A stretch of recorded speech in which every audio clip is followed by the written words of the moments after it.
So you ready yet, or? Yeah, ready. People are joining and we are live now. Okay. Welcome to our NAB2 board meeting. I'm going to call the meeting to order. Could we have the roll call, please? Yes. Mimi Fuji Stickler, absent at this time. Steven Schwartzer, absent at this time. Patrick V. Fisher. Can't hear you. Yeah, I think you're muted, Patrick. I'm here. Here you go. Julia Hammett. Here. Jack Heineman. Did I pronounce it right? Yes, here. Donna Keats. Here.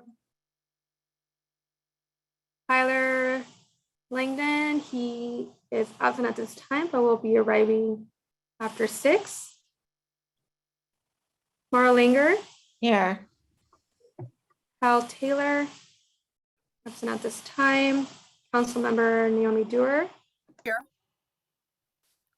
And for the record, my name is Naomi Gomez Martinez, and I'll be the staff liaison on behalf of Nick Ciccone, and we do have a quorum. We'll call the meeting to order. Very good. Thank you. At this time, let's start with the public comment.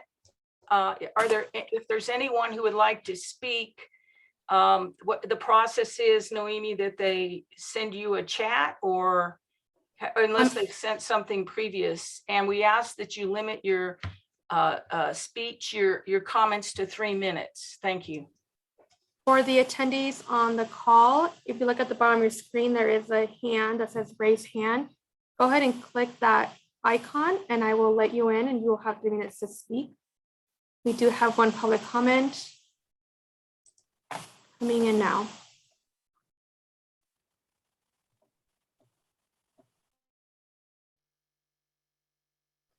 Hi, can you hear us? Hi, Janine. Are you there? I am here, but I can't figure out how to get my video. Right in the lower right-hand corner, right next to the microphone, you should see a video icon. Noemi may have to enable video. I don't know. It just shows the microphone. I guess if you Yeah. can hear me, that's I can okay. hear you. Still I can working hear on. you. Are you working on that, Noemi? It gives us to allow to speak. I can bring them in as panelists and that will change the video. You prefer that? Yeah.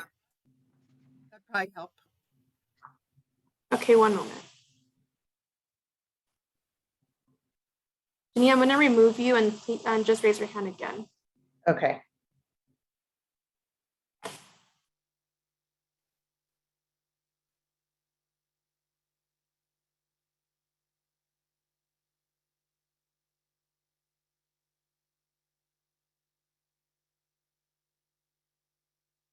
Okay, so you are now promoted as panelist, so you should be able to turn on your video.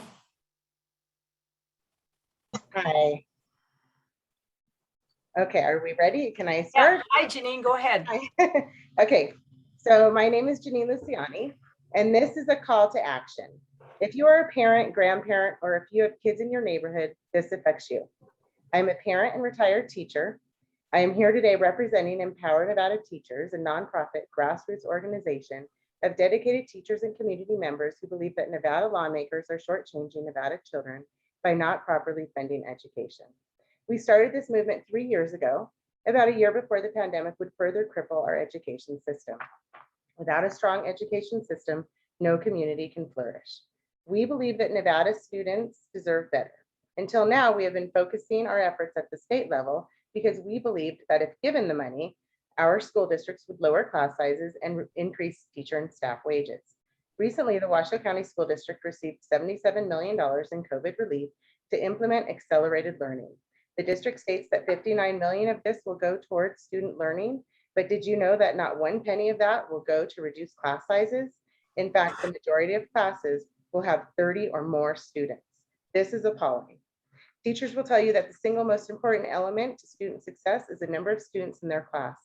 With smaller class sizes, students are provided more individualized instruction.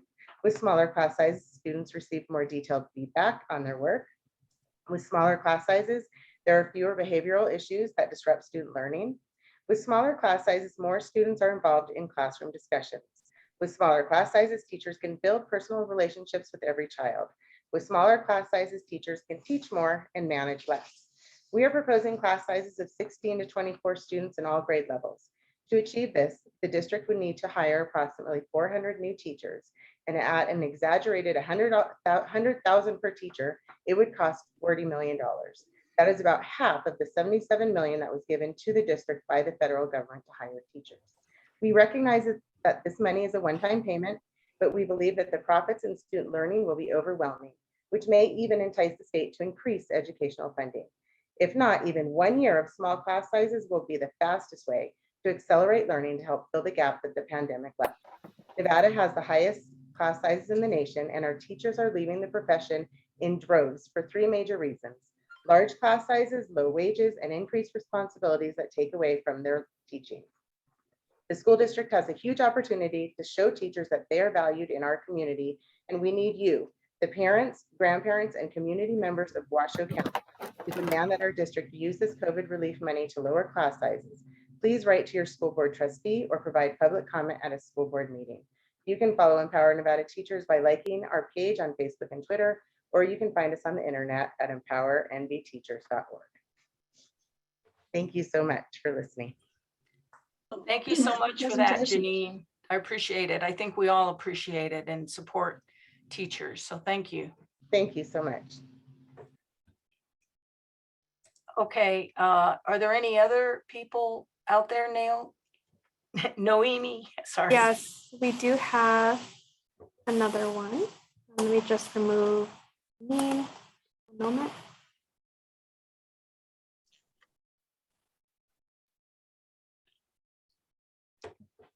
And then you need to depromote Janine.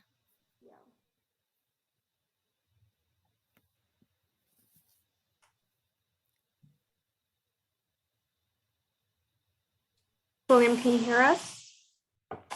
No, I cannot. Can you see me and hear me? Do you want to hold on one Yes. moment? Absolutely. Absolutely. Yes, ma'am.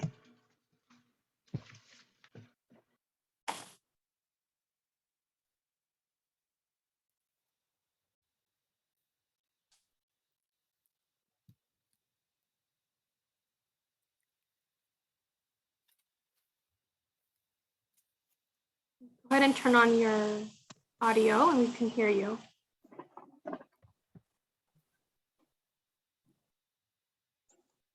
Still on mute. There you go. And then radio, I guess. All right. Thank you very much. I would very much like to extend my appreciation for being allowed to speak to you fine people.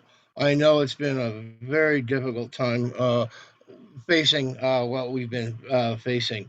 I have had several already very, very good interactions with the city. One with the sewer pipeline right outside of my house. I've had others after that as well with street signs, things like that. Now, at this point in time, I would very much like to speak up against the Moana Parks and Fields zoning map amendment, the LDC 22-00056. Now, the reasons for that are such in that the traffic right now, and I do not lie, I can provide photos, I can provide numbers, I can provide videos, anything you want. That with the dog park during the summer, at times that street outside is reduced to one lane. Okay. It was this fellow has done this before. I would like to know who they are, who's trying to do this, why they're trying. I know their why, but it's the traffic. It went from 0 to 118. That was his last upgrade, and then the upgrade he wants now is 647 cars a day. Now this gentleman has done this several times before. The last one that he did was right down the street off of Brent Street. Excuse me, Beck Street. Beck Street in the morning is almost unpassable. You cannot drive to and from there. Right now, after Moana Lane, it becomes a freeway. You allow someone to add another 4,000 residents, 2 to 4,000 residents, what this is going to do, you will have a freeway. I'm closing in on my 3 minutes. He has done this before where you buy residential land, agriculture, then you go up mildly and promise, promise, promise. He's had 3 years since the last time this came up for moving to put in that nursing home. He has not done a single thing, not a thing. And now he suddenly wants to upgrade it to conveniently condominiums and townhouses with absolutely no supporting street work. And you want to destroy a park, that'll do it. Anyway, sorry, I'm worked up on it. We had this before. Miss Cindy Davis was in on this, and we had quite the. If you want to have 100 mad residents, that's the way to do it. And I just want to. In another 2 or 3 months, he won't be able to get financing for anything anyway. So, Mr. Kellison, this is Naomi Dewar, the council Yes, member, ma'am. and just a few notes. I think you're talking about the Sierra Senior Care PUD, and that is over by the Virginia Lake Dog Park. Correct. And on Mountain View and Lakeside, those are the two entrances by Beck that you mentioned. Yes, ma'am. And on the agenda tonight, you mentioned Moana, so I wasn't sure if you were referring to the Moana Park and Fields, which is the soccer, where the soccer and the pool are supposed to be on Moana. So that's about a mile maybe Okay. away from the area you're talking about.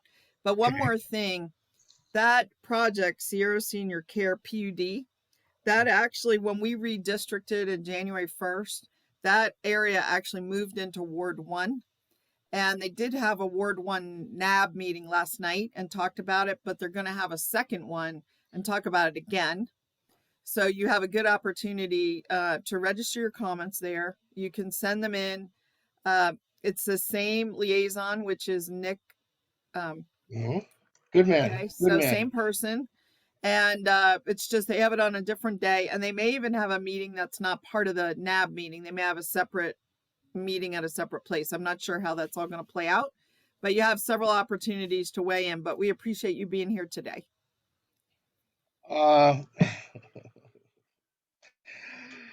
You're good, Miss. You are good. Thank you very much for your time, Miss Dewar.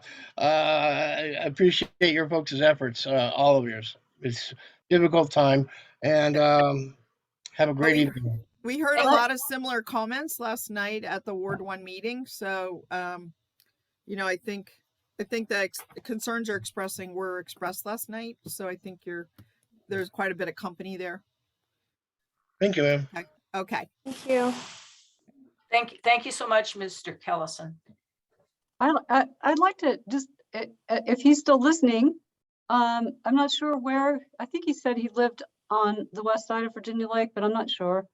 But tell your friends and neighbors that you're now part of Ward 1 so that they can sign up and get agendas for Ward 1, in which case this project you're concerned about would have been on it. You would have been noticed. So if you could tell everybody, pass the word around, it would be helpful. Thank you. I see, excuse me, I see that Chair Fuji Stickler is here. Welcome. And can I hand the gavel back over to her now? No? All right, fine. So Mimi, this is Julia's last meeting. And so they nominated her acting chair in your absence. So it's up to you, whatever you want to do. It's up to Julia. If she wants to go out with a bang, I think we should. Or if she doesn't, Julia, if you don't want to do it, I'm happy. It's whatever you want, my dear. Well, thank you. And I'm not a big bang person. I'm a pacifist by nature. So I would love to hand the gavel over. Let me just, before I do, point out there is one comment that we were emailed and Noemi, I'm still working on this, I'm sorry. Should I read it into the record, or can you read it into the record before we leave the? Yeah, you can read it, or I will also be putting it into the record. Okay, with just so everything. everybody knows, and then I'll hand this over to Mimi, but just so I finish what we were working on here. There it is. Mr. Brandon Siri, SIRI, who I think is in Ward 1, but this is addressed to us, says it's time for all these city meetings to be in public again, not via Zoom. So I just wanted to express his comment there. So I would. And I'll like just to opine on that. I've been, my expectation and my request for 2 years now has been to have the meetings hybrid. So people can come in person, people can participate on Zoom if that's more convenient or for safety. So this did come up at our council meeting, actually from several Ward 1 NAB members or residents spoke out and were frustrated that the meeting was only on Zoom. So I think that the message has been received by our city manager and folks that organize these meetings. Would you agree with that, Noemi? Yeah, we will have more of an update on that, but we are hearing everyone's concerns. Well, anyway, I'll continue to advocate, according to Mr. Siri's comments, and also what I've heard from the general public is they want the hybrid option where they can show up in person or they can show up on Zoom. So I certainly think the hybrid it gives us more options, and that's a good thing. So we'll see if we can make that happen for the April meeting. Okay, if you're ready, Chair Fuji Stickler, we're right up at the approving agenda on the agenda. Okay, let me find it over here. All right, well, thank you, Julia. And my apologies to everyone for my tardiness. I got wrapped up with some discussions here, and then I was like, oh, dang, I lost track of time, which I'm not surprised. So thank you, everybody, for your patience. And Julia, thank you for taking over for me. So you said we are at the approval of the agenda portion. All right, were there any changes to the agenda? Okay, hearing none, would like to, would anybody like to move to approve the agenda today? Julia Hammett, for the record, move to approve the agenda. Donna Keith, second. Okay, all those in favor say aye. Aye. Aye. Okay, agenda is approved as listed. Thank you so much. All right, council liaison report today. Thank you, Madam Chair. I'm going to try to keep it short because there is quite a bit on our agenda tonight. I just wanted to give you some things that have recently happened that are pretty exciting. So I'm chair of the Washoe County Debt Management Commission. And one of the things that we do is evaluate any organization. There are about 20 within Washoe County that want to sell debt. And the city of Reno has come forward with a joint proposal for the Moana pool. And it's really an aquatic center.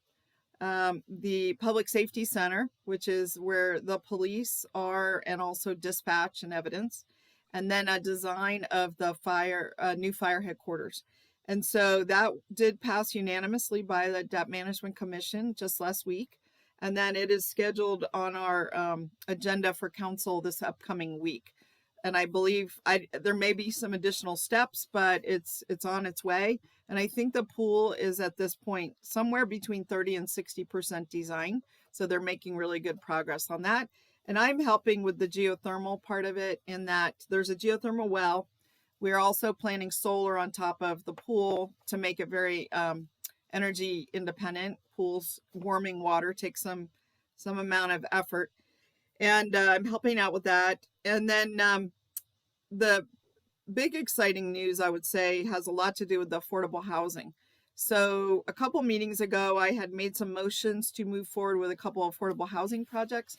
And those are actually showing up on our agenda at council this coming next Wednesday.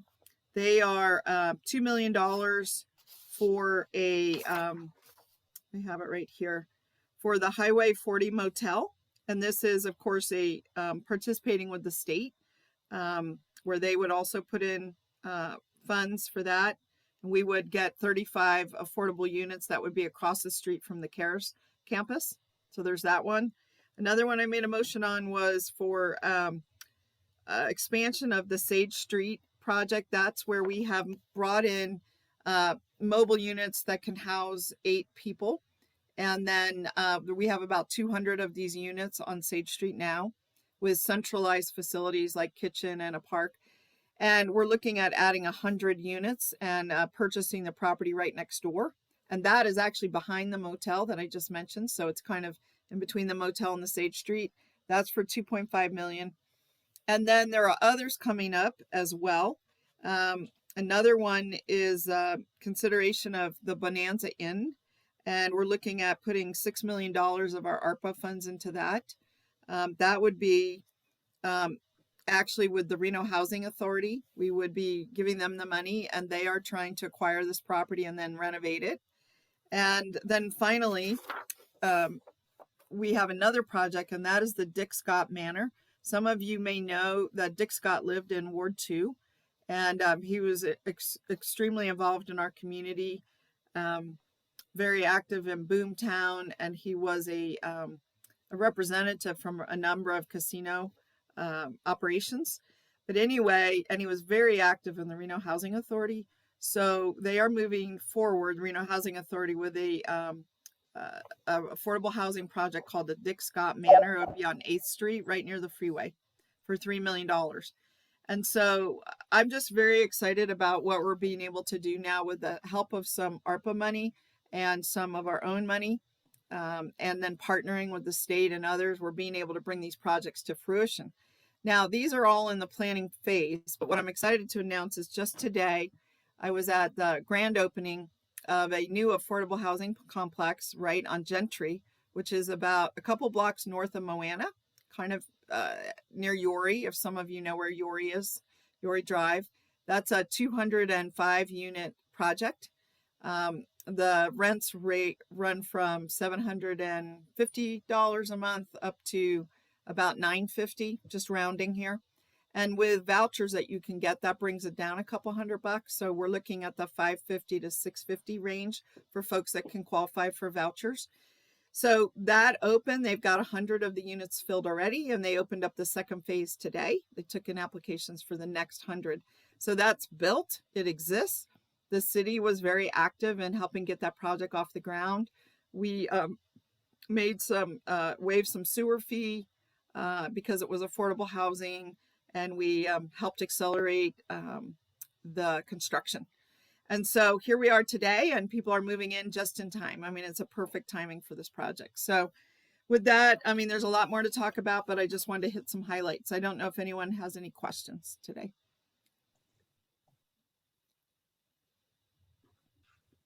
I do. Okay. Oh, I'm sorry, Donna. Yes. That's okay. I was wondering if, you know, as you know, I attended the workshop on housing that council had on February 22nd. There was a lot of discussion about continuing those workshops or having more public involvement in them. What's the status of that? Do you have a clue? So yes, I do. Great question. I think the next one, I'm just looking on my calendar, is tentatively scheduled for the April 13th council meeting. Would be the next phase of that meeting. April 13th. Is that a workshop? It's a workshop. It's actually part of the meeting. And so it looks like on my calendar, I actually have an April 11th affordable housing special council meeting. So we've set up both a separate meeting on the Monday, the 11th, as well as some discussion on the 13th. Thank you. Okay. Okay. Anybody else? Julia? Dating back to Occupy, many citizens, or before, but I remember this, were very concerned about affordable housing. And I think it's really great that our city is making strides in that direction. But there was also conversations about creating communities that were sustainable.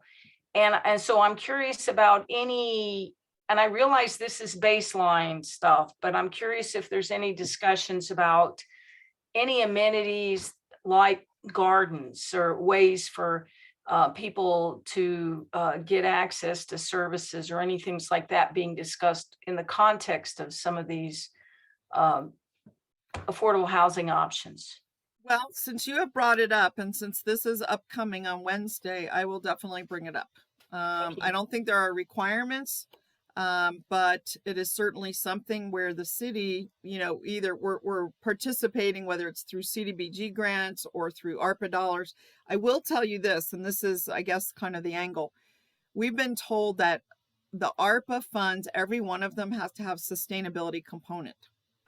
And so I will bring this up as a potential sustainability component to some. The one I was at today has solar. It didn't get ARPA dollars, so let's be clear. But it is the first one that I know that's affordable housing that actually implemented solar on the entire property to help offset. And those rent rates that I gave you include all utilities. So that those numbers, you don't have to add on another couple $100 for power and sewer and garbage and so on. So I will definitely thank you for telling me that. I will add that on. Thank you. And then Mara? I just wanted to say I saw your pictures today on Facebook, and I mean there's really nice suites. There's like a gaming room and a nice kitchen area. So I encourage anybody who has an opportunity to look at Naomi's Facebook to see the pictures that she posted. It's a very nice setup. Yeah, I think I did that, and I took pictures of the rooms as well as the gaming room, as well as the lounge area and the kitchen area, because I think people have an idea in their head of what this might look like, but it is very, very nice. And often they have even more amenities than this one. They might have a pool, they might have a dog park, they might have a walking area. This one is more in a developed area, so it doesn't have as much green space, but there is green space. But the design itself is pretty terrific. And I met a couple, and I put this on Facebook, I met a couple of the residents. One had moved in January and one was just moved in. And they couldn't say enough about this place. And one of the ones that just moved in today came straight from the CARES campus and had gotten placement through Farrah Downey's help. So, I think whatever we're doing, it's working right now. We're starting to make a difference. So thank you. Okay, I think it's back to you, Mimi. Yes, thank you. That's great news to hear. And let me ask too, there could be questions from the folks on Zoom. We have like 22 attendees, so I don't know if anyone wants to raise their hand. Sometimes people do at this time. No one is raising their hand at this time. Okay. All right. Well, thank you very much. All right, thank you. Times. Exciting times, exactly. All right, we're going to move on to the staff liaison report. So I do have a few things on behalf of Nick. I will be sharing my screen for a brief moment. What I'm showing you right now, if you can see my screen, it's an image about the Tenamera. I know that was a question that came up. So Nick shared some information. So Development Services sent a site plan that you can see here, which I will also submit over so you have access to viewing it. And as you can see, there's supposed to be a sidewalk along Longley and South Virginia. So just I know there was a couple board members that had a few questions regarding sidewalks. And so this is the image, and they're not aware otherwise that there wasn't supposed to be any. So there is supposed to be some along Virginia and Longley. Now, Amy, just to remind people, for the longest time, maybe 2 decades, there was a sign outside of this property on Virginia Street saying a movie theater was coming soon. Just to kind of get your mind centered on where this project is. It's south of, I think, the Pink Plaza. Is that correct? North. Oh, just north of the Pink Plaza. And just forever. Pavilions. It's pavilion. Pavilion? The Okay. Southwest Pavilion, the Pink Scolari, yeah. And I that's no wouldn't have longer known there. if you hadn't said peak, so that's my Okay, reference the point. Pink Plaza Pavilion, former Scolari's home, current home of a number of great businesses, is nearby. And a lot of people had asked about what about the sidewalks along Virginia and Longley. And so now we have the map. Thank you very much, Noemi. You're welcome. On another note, Earth Day tree planting event is scheduled for April 22nd from 2:30 to 4 p.m. at Liston Park. That's to promote environmental justice, and Councilmember Dewar is also scheduled to be there. So that will be an event. We do have if you visit our website at reno.gov/events, we have like the event map on there that you can see any updates from the city or events coming up. So you should be able to see that. And then also starting in April, so every quarter, we select a nonprofit to promote for the t-shirt sales, and any profits that come in will go to the nonprofit. Coming in on April, which will have a new nonprofit, it will be Relief Reno. So we are working on the final design. Starting April 1st, we'll launch in the beginning of April the new shirts in support of Relief Reno. And so you'll see that on social media outlets and the city promoting it. And so if you want to buy your t-shirts, it would be also available for purchase. Yes. Noemi, would you mind putting that map up again? I didn't get a chance to ask a question about it. And thank you for mentioning the sidewalks, you and Naomi. I have just driving by, I'm noticing, and it's hard to see. If you look at the lower right hand of this, You make that a little bit bigger, Noemi. You can just do, yeah, there you go. There you go. And oh no, that's too big. I wanted you to look at that lower right hand. We just see where that darker line is. And this street is right there. There's all that inside, that dark line must be the fence or something, or the sidewalk, maybe where the sidewalk's going.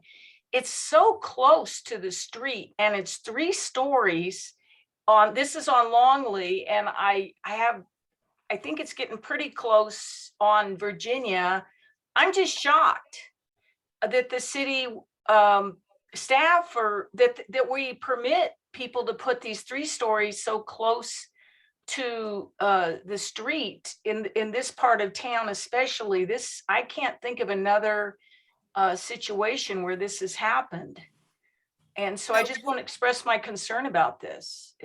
Perhaps, I know we have a couple people from our planning staff, and I just wonder, it would be great to just get an explanation. I think this is in a Todd corridor. I see on the Zoom, I saw Angela Foose and several others that are from our planning department, and maybe they could just give us a quick explanation. Is that possible that we could bring over Angela? I will, yep, one moment. I mean, I think it'd be good to just sort of get the NAB understanding how this works. Anyway. I really appreciate this, and understand that we've never seen this project at the NAB, and we've asked a couple of times, but it happened during our COVID hiatus, so we never really got it to look at it before. Hi, I'm Angela Foose. I'm the Assistant Director for Development Services here at the City of Reno. So we do have certain zoning requirements that require the building has to be close to the front property line. This used to be in an area, we called it the South Virginia TOD. And one of those requirements is that we want buildings to front the street. We want large, wide sidewalks. We want parkway strips. The zoning has changed as part of our zoning code update. So it actually now has a mixed use suburban zoning, but the intent is still to have buildings be as close to the street as possible, understanding within reason, right? We still require the wide sidewalks and the landscape strip just so that we can keep those pedestrians safe from the traffic on Virginia and Longley. But it's kind of a newer concept that I don't know that Reno has quite yet accepted, but it's been something that good urban planning. This is part of the design. It's something that's been in our code for at least 15 years. And as this new development is starting to unfold, we're definitely starting to see a lot of this type of development design come forward. Angela, will there at least be landscaping between the sidewalk and, I mean, as it looks like we'll be looking right in their windows 10, 15 feet away if we're walking on the sidewalk. It just seems bizarre. Yeah, we do require trees and shrubs along between the building and the sidewalk and the street. Of course, it takes a while for those trees and shrubs to actually mature and grow. So definitely for the first couple of years, it's probably going to seem a little intrusive for some of those residents. But as that landscape matures, it will be kind of a nice wall of landscaping to separate the building from the street. Thank you. I was supposed to train And her. how wide is wide, Angela, when you say wide sidewalks? I think our new. Yeah, I'd have to pull it up. I have to pull up that particular, it really is dependent on a lot of things, the street, the speed of the street, the zoning, a number of different issues. Generally, sidewalks are between 5 and 6 feet in this area, but we can, during as the meeting progresses, we can pull that up and I can see what their requirement was.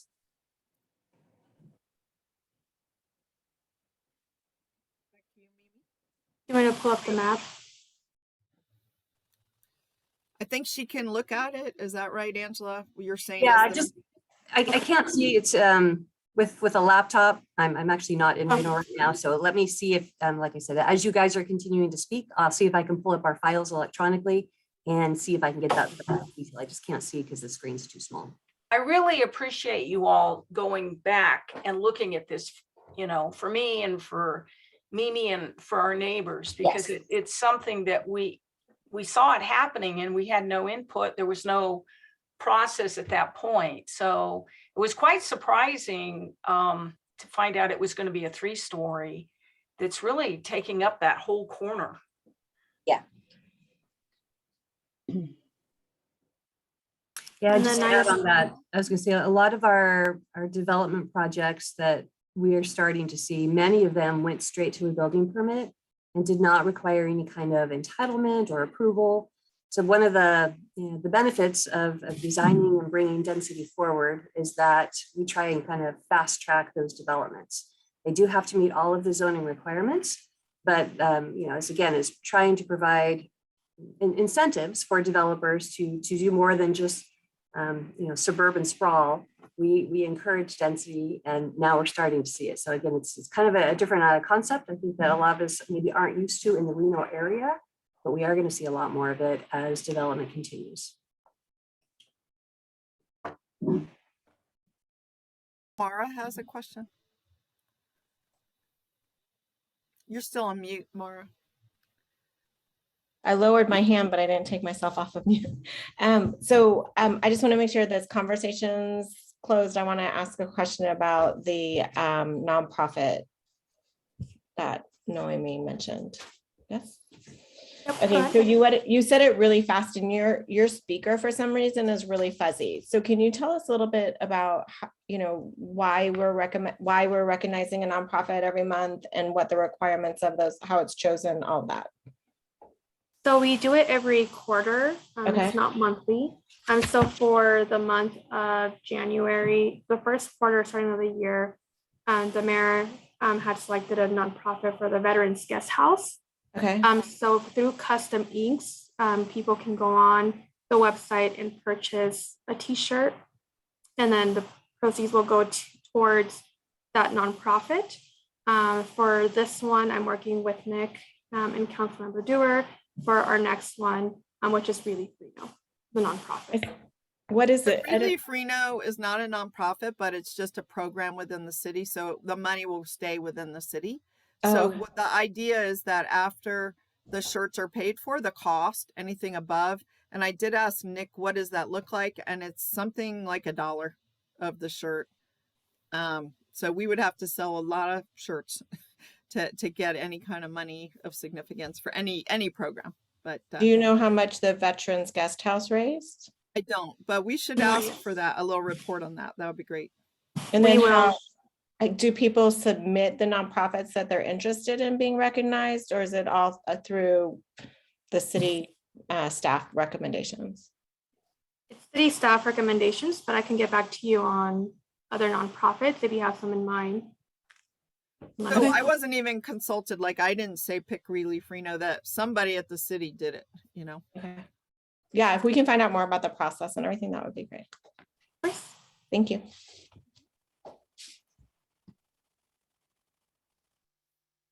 Okay, is that Donna? Hi, I don't know, Angela, are you still on audio? My question was really for Angela. I don't know if she's still in attendance. I am. Hello. Nice to see you.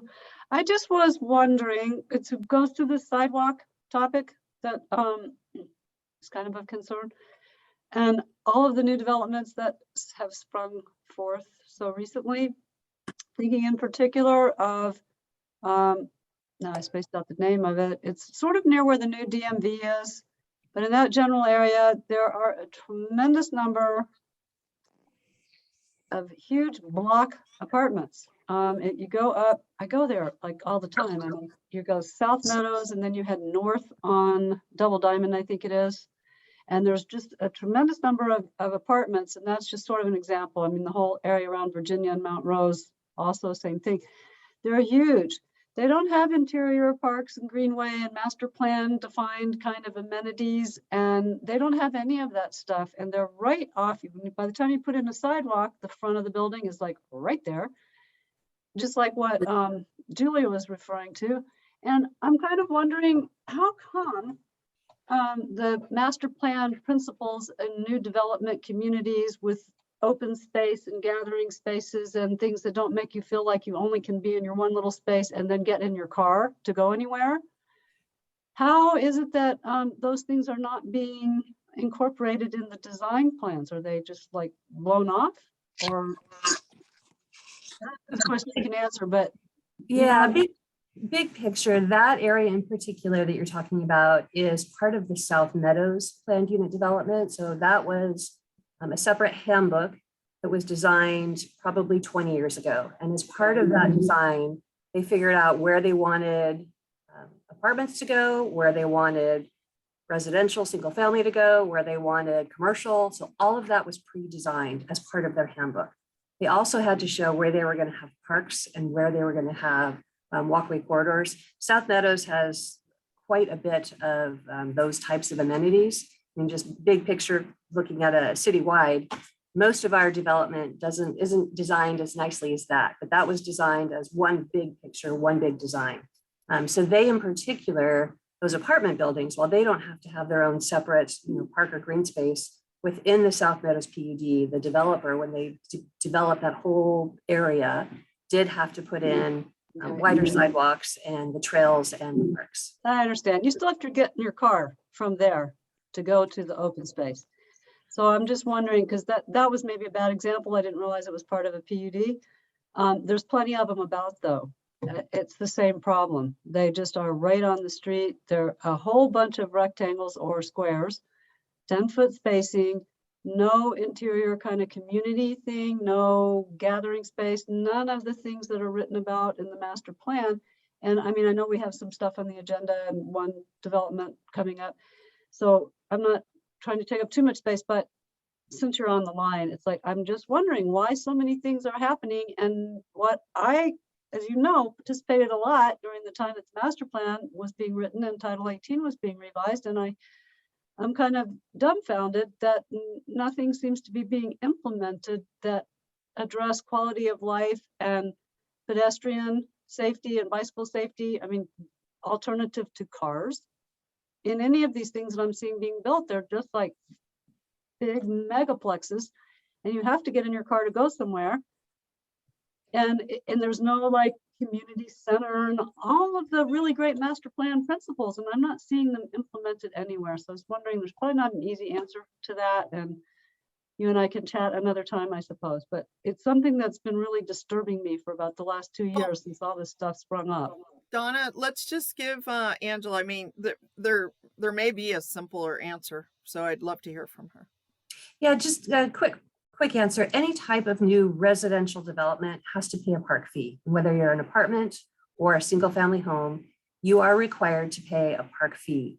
So that park fee goes to the city to help with parks. Big picture, when these small developments come in, whether it's a small apartment project or a big apartment project, that in itself doesn't trigger a new park. They don't necessarily have to pay to put in a new park. Citywide, we try to make sure that when we're designing parks, we try and put them in strategic locations. The challenge now is the city's not building new parks, right? We have no funding to maintain the existing parks, so we are not building new parks as a city. But when these big planned unit developments come in, we are requiring that they put in parks and that they now maintain those parks, which is a very different concept than what we did 20 years ago. So PUD, did you say? Just the PUDs? In new PUDs, one of our requirements now is that they are put in by the applicant and maintained by the applicant. Now that's a very simplistic answer. There's a lot of detail and a lot of state law that goes into that, but just know that 20 years ago, that wasn't even a concept. 20 I years was ago. talking about non-PUD things, I guess, just like big apartment buildings.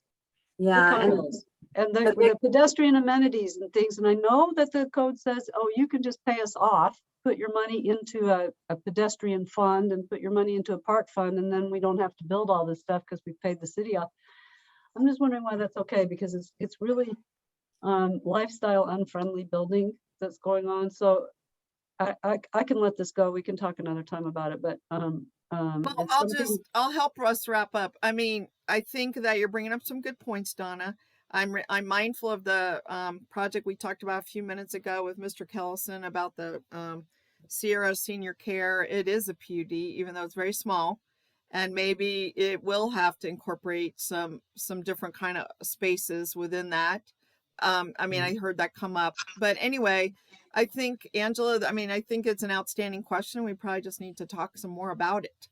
How do we bring forth the good work that was done in the master plan forward into what's being designed? Because I'm not seeing it, and I wish it was happening, because it's a good master plan, and I'm not. It would have been a lifestyle, healthy, friendly, moving forward for the city. I'm not seeing it. I realize they can pay into the park fund and pay into this fund and then not do that stuff, but I don't know. Thank you for your Some time. tweaking of rules. Well, why don't we get back on our agenda with Mimi, and thank you so much for your info here, Angela. Thank you, Angela, so much. Always a wealth of information. She always has such great things to tell us. And and Donna, if that's something that you want to ask for a future agenda item, then go ahead and at the end of the meeting, maybe we can put something on the agenda for next month if you want to continue the conversation. So thank you so much. Great observation. All right, we're going to move on to the business items. The first one is going to be B1 neighborhood cleanup update. Let's see. Well, Noemi, do you have any information for us on that? I do. Just quickly for all the board members. I am one of the community liaisons working with all council members. We are revamping the community cleanup. We want them to be very engaging within the community to get involved. So I just want to let you know that we'll have more information coming your way, as well as with Councilmember Dewar, just setting up a meeting to identify the locations in the neighborhoods that will suit for these neighborhood cleanups. So we want to make sure we engage the community members, our board members, and everyone to be able to, and other community partners on these community cleanups. So we are very excited as we launch these coming up in the year and just engaging everyone on these cleanups. Thank you so much. Yeah, we're looking forward to that for something for the spring. So that'll be great for us to. I'll figure out what neighborhoods we want to tackle. Now that we have some different areas in our ward, maybe we are able to target something different than we've targeted in the past. So it'd be great to be, maybe next meeting we can bring up a map of our ward with our new boundary, and let's just see if we can do something and find some areas where we're interested in this. So thank you so much. Yeah, you're very welcome.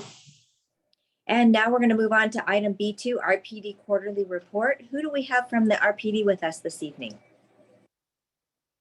I don't have a name on the agenda, but if you can raise your hand, I can let you in as a panelist.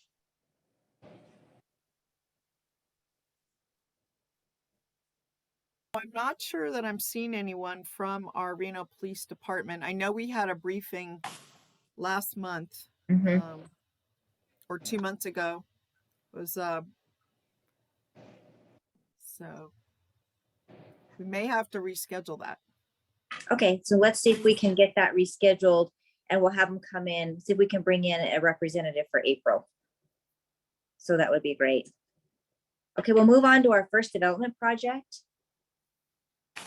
And that's going to be B31, the Canyons and the Canyons Edge water tanks. And that's going to be development number LDC 2200555. A request has been made by the Truckee Meadows Water Authority for a major site plan to review to allow cuts for greater than 20 feet, fills greater than 10 feet associated with the placement of 2 new water tanks on a portion of 120-acre site in the unincorporated transition UT40 zoning district and the single-family residential SF3 zoning district. The project site is located approximately 1,500 feet northeast of the eastern terminus of Mineshaft Drive. The subject site has a master plan and land use designation of incorporated transition UT and single-family neighborhood SF. Who's with us from Tumwa this evening? We have John Munson as a panelist who will be doing the presentation. Hi, John. Welcome to the Hi, NAP. good evening. Hi, thank Great you. to see you. You too. Boy, my video's not too good here. I'm not doing the presentation, obviously. Do we have anybody else doing the presentation That today? was Christie Corp was doing the presentation. I was just representing the property owner as a panelist. One moment.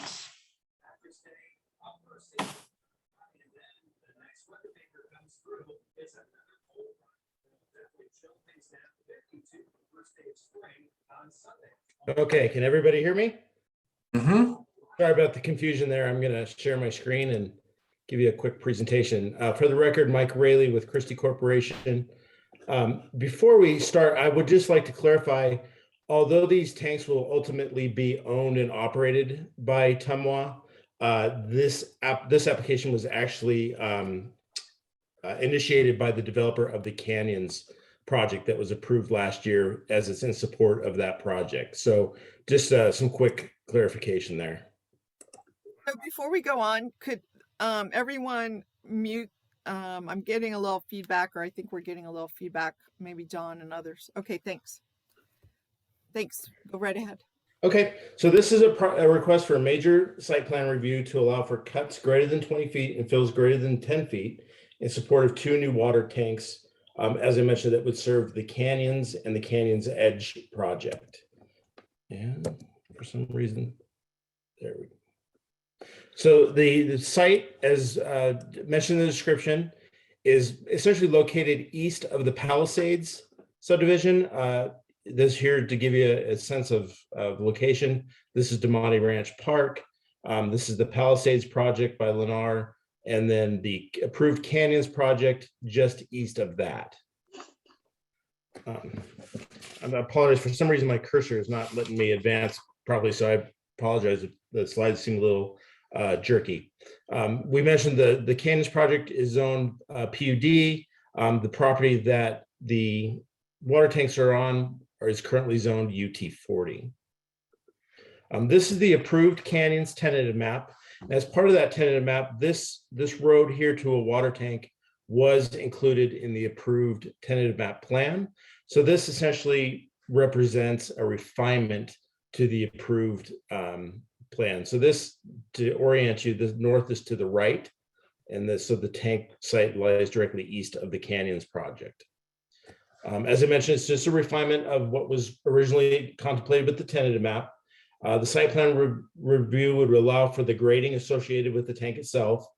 There's actually 2 tanks, 225,000 gallon steel tanks, which will be 16 feet in height, and then painted to match the surrounding terrain. And as you'll see in a slide coming up, the tanks are largely tucked behind a ridge line, which will help screen them from view from the valley below. So this is the site plan, kind of not very exciting, of course, with nothing fancy in terms of it's a water tank. There's not a whole lot to show, but I think this next slide kind of gives you an idea. The areas you see outlined in red is the grading subject to the site plan review. But as you can see here from the topography, you can see how this slopes down. Essentially, the tank is largely screened by the natural topography, the 2 tanks. So this will be a pad. Obviously, the area below the tank is fill with cut above the tank. These are just some examples of other Tumwa tanks within our region. This is actually an existing tank up above Palisades right now. These ones are actually out in Sparks, but kind of gives you an idea of the colors and how the tanks will be screened. So with that, I'm happy to answer any questions. Jason Gillis with Tech Engineering, the project engineer, is also on the call tonight, as is Danny Rotter with Tumwa, if there's any questions for Tumwa itself. So happy to answer any questions you might have.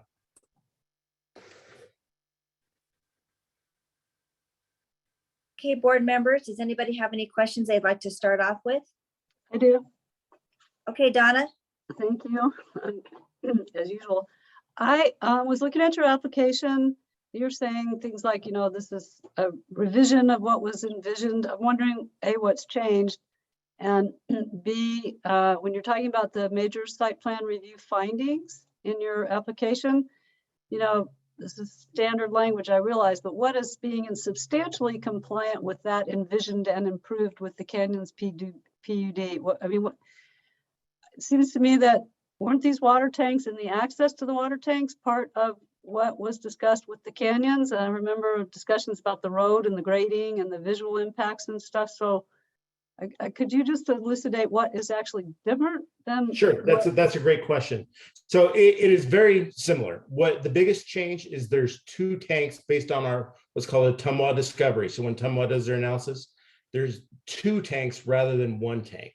And that's, and if we need to get into why there's 2 tanks, I'll turn that over to the engineers. But that's the key difference, that there's 2 tanks which tweak the grading a little bit to accommodate that.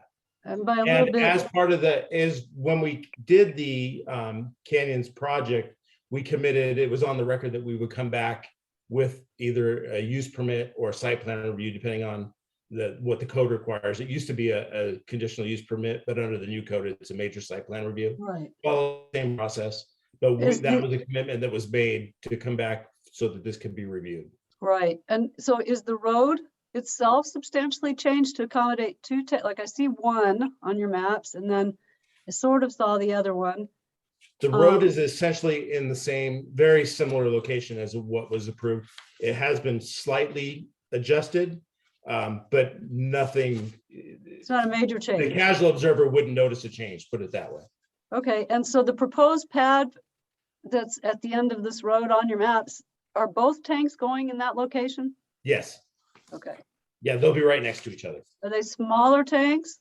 I mean, was it 1 large one and now they're 2 small ones, or are they the same size tanks as the There's first? 225,000 gallon tanks, and that was part of the issue of why this was not included with the tentative map. We didn't have the sizing of what the tank would be required when the tentative map went through. That's part of the reason why we're back before you today. Okay, so the tentative map that we were looking at and the conversations about the water tanks and the roads, you're saying that that was a hypothetical, unknown Well, size, it identified the location of where the tank Right. would go. but not the but specifics of the tank at that time. Correct. So now this has to come through because now you know you need 2 tanks of size X. Pad has to be X size that was only sketched out in the previous plans. Is that? Exactly. Okay. It's a heck of a Thank steep you. road. It is steep. Thank Yeah, you. so essentially, it's 2 smaller tanks for replacing what would have been 1 larger tank. Right. Is that more, Mike, is that more efficient, 2 smaller tanks versus 1 larger tank? You know, I would probably defer that question to Jason Gillis, the project engineer, since that you were getting a little bit above my pay grade on that one. Is Jason on with us? He is, I believe. Jason, I think you're on mute.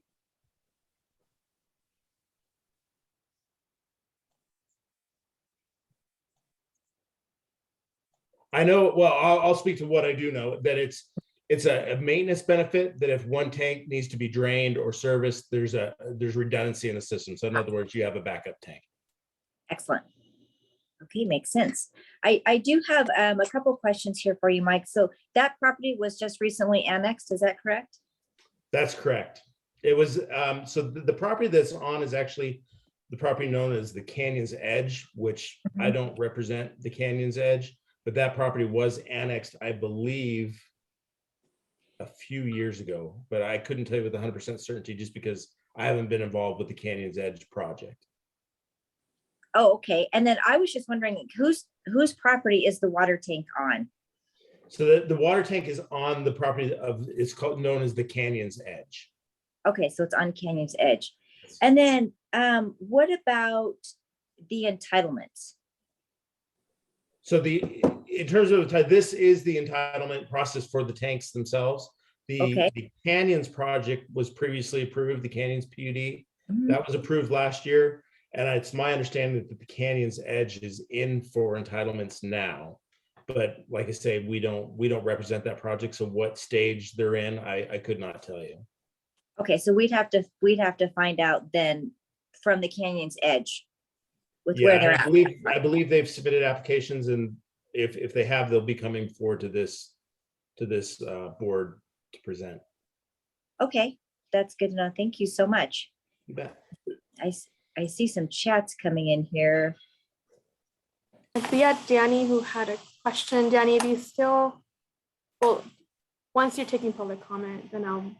Yeah, I I'll looked get there. in the chat that's Danny Rotter with Tumwa, just saying that Oh, okay. the reason for the 2 tanks is for maintenance purposes.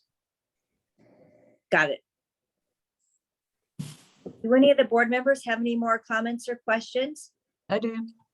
Okay, so I'm looking at your map. Maybe I got confused. It's Donna Keats. You've got these areas outlined in red. Mhm. Okay, so I see where the road is coming off the cul-de-sac or the circle at the end of the subdivision that you don't represent, or whatever the project is. That is coming off the cul-de-sac within the canyon. So That is within the canyons. Okay, yes. so then the road comes up, then you cross the section boundary, you're coming, going uphill. So the red area, what are the red areas more specifically? Those are the areas of grading that trigger this site plan review request. Okay, So so the area that- below the tank would be areas of fill that's greater than 10 feet, and those other areas are cuts that are greater than 20 feet. The majority of those cuts were already reviewed and analyzed with the previous tentative map, but because they're necessary for this road, we included them in this site plan review request. The cuts, but not the fills. Or The cuts fills, and- yeah, the fills are located below the tank itself. So essentially, if you think about it, you cut and then create the pad for the tank, and then they're still on the downside of that pad. Right, I'm really more concerned about the large area on the north is what I'm trying to figure out, not so much I understand the tank part. On the north part, this big, large, Yeah, elongate. so that's grading that was, as I mentioned, contemplated previously with the Canyons tentative map and was included in the approval of the tentative map. But as you can see, a portion of that spills over the property line just barely to accommodate to make sure we have the proper grades on that road coming up as it leaves the cul-de-sac. Okay. So the red doesn't have anything to do with you, or it does? I'm very confused about that. So the red, to clarify, the areas of red are simply the areas either of cut or fill that will trigger this site plan review request that are subject to the higher level of review over standard grading. Okay. So those are the areas that, because of the grading that's occurring within those areas outlined in red, is why the site plan review is required. Yeah, I get that. Okay. My time's up. Thank you. Okay, any other questions or comments from our board members? Is that you, Julia? Do you have your hand up? Yeah, I did. I don't actually have a question. I just want to make sure everybody on the board and anybody who happens to be watching us, that I put the link for the comment form, the electronic version of the comment feedback form, in the chat. So you can use that link to get to that form. Thank you, Julia. Tyler, Patrick, Jack, anybody else? Mara, no? Anybody from the public? Oh, Miss Naomi. Yeah, I just had one quick question just on the timing, Mike. So you were mentioning that there's a tentative map for the canyons, and you said the Canyons Edge is in for a tentative map or a PUD or something? I'm going to defer to John Munson. He represents Canyons Edge, so he's much more familiar with that project than I am. Okay, and he has his hand up. Yeah, the Canyons Edge, we did submitted for master plan amendment. We're currently zoned the UT 40. So we're going for the tier change, the master plan amendment, and then zoning will follow soon. Staff has actually recommended that maybe we go ahead and combine the zoning at this point, which I believe is going to be joining the Canyons PUD. So the Canyons Edge will be a part of the Canyons PUD. be under the same rules and regulations. Of course, we're sharing the water tank, sharing the access roads. One question I did have for Mike was, the application was indicating the road would be fenced. I think only the owner's request would be that only the Tumwa facility itself would be fenced, but the road would be not fenced. And I think previously we had other people who had access easement through there were concerned about having to get unlocked gates. So we're pretty much not going to probably have gates on those roads. That's correct. If it said the road was fenced, I apologize. That was what Yeah, that was. no, you said that people could still use it for walking, and I think motorized vehicles would still be prohibited except for maintenance vehicles. And I guess they wouldn't be, because it would be people who have access to their property would be able to drive on those roads legally. It would be a private road for the exclusive use of those residents for vehicular purposes. Yes. Correct. John, my question was just on timing. Like, you don't build the tank till they get all the entitlements. Is that right? Correct. Well, it's concurrent with like a final map. So the final map for the canyons would come in, and concurrently they would submit a design to Tumwa.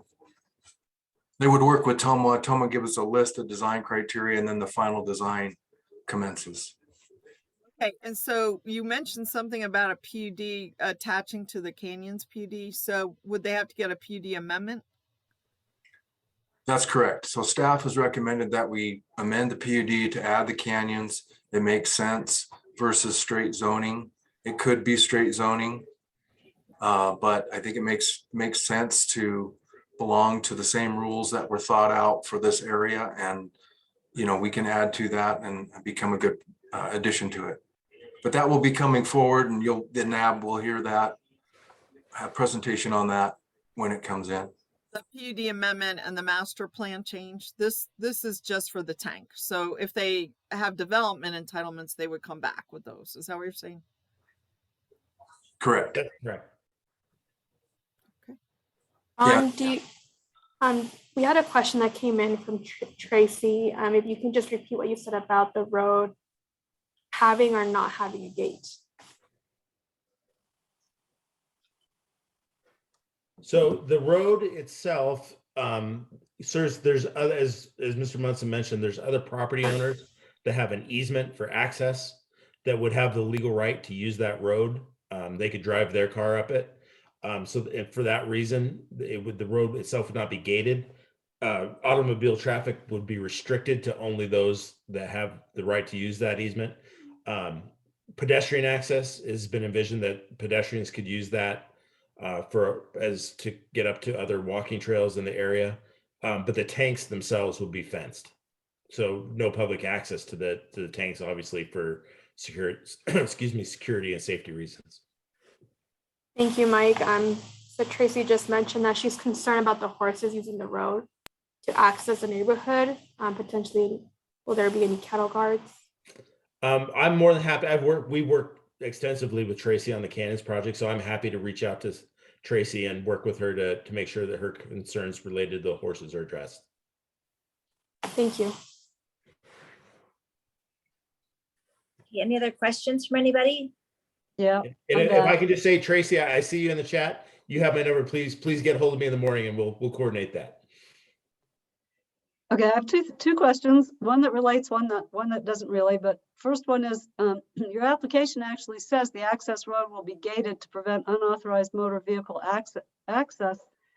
So it's and that the tank facilities will be fenced. So I think that could use a little bit of clarification. Yeah, that's what we just clarified. That, as I mentioned, was a typo in our application, meaning that I didn't realize that other owners at the time had rights to that easement. So we'll have to. I'm just saying you should clean up that application before it goes through, because there's some language in there. I understand your explanation, but that was a point of confusion for me.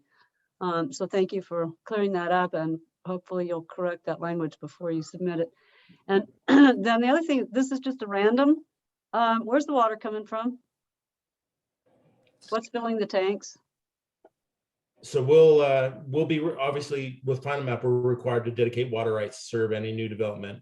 And then this will ultimately connect into Tumwa's system.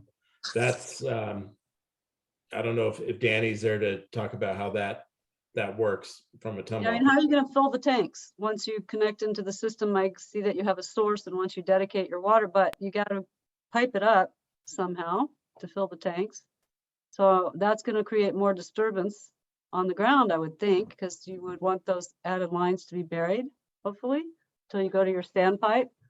I So- see Danny from Tumwa has joined. I'm gonna let Danny. Well, you answer. could just address that, because that's a lot of road work that could potentially have to happen still, and that I think would be better processed as an overall picture, not as, okay, now we have the tank, now we have to figure out how to get the water into the tank. You know what I mean? Thank you. This is Danny Rotter from Tumwa. I'm the engineering manager. And I like to stay out of planning discussions and just work on getting water where it needs to go. So part of that discovery that Mike was talking about contemplates a pump station from the lower tank that's already there and pumping to this tank with enough capacity to provide fire flow, et cetera, and all the needs. There is, I'm kind of fuzzy, Mike, on the actual location of the pump station, but I actually recall it's down near the edge of Palisades and the canyons, already contemplated in the PUD, and there's already a location for it. And it would really just be right off the road, just like one of the houses. Although I think it was separated just a little bit. So it would come right off the water main in the street. Another water main would go up to the higher tank. Does that answer the question, or is there more Are questions? you talking about overland then? Overland piping is what you're talking about with the lift station? Nope. A Okay, I'm booster not pump familiar. station with underground piping in the road. Okay, in the road. In the Correct. road that's being built? Correct. The Yeah, so roads. there's no new grading or pipes. It's all incorporated into this design. So there's no additional grading that's required to get the water to the tanks. Okay. It's a mystery to me. Thank you for your answer. I appreciate it. Yep.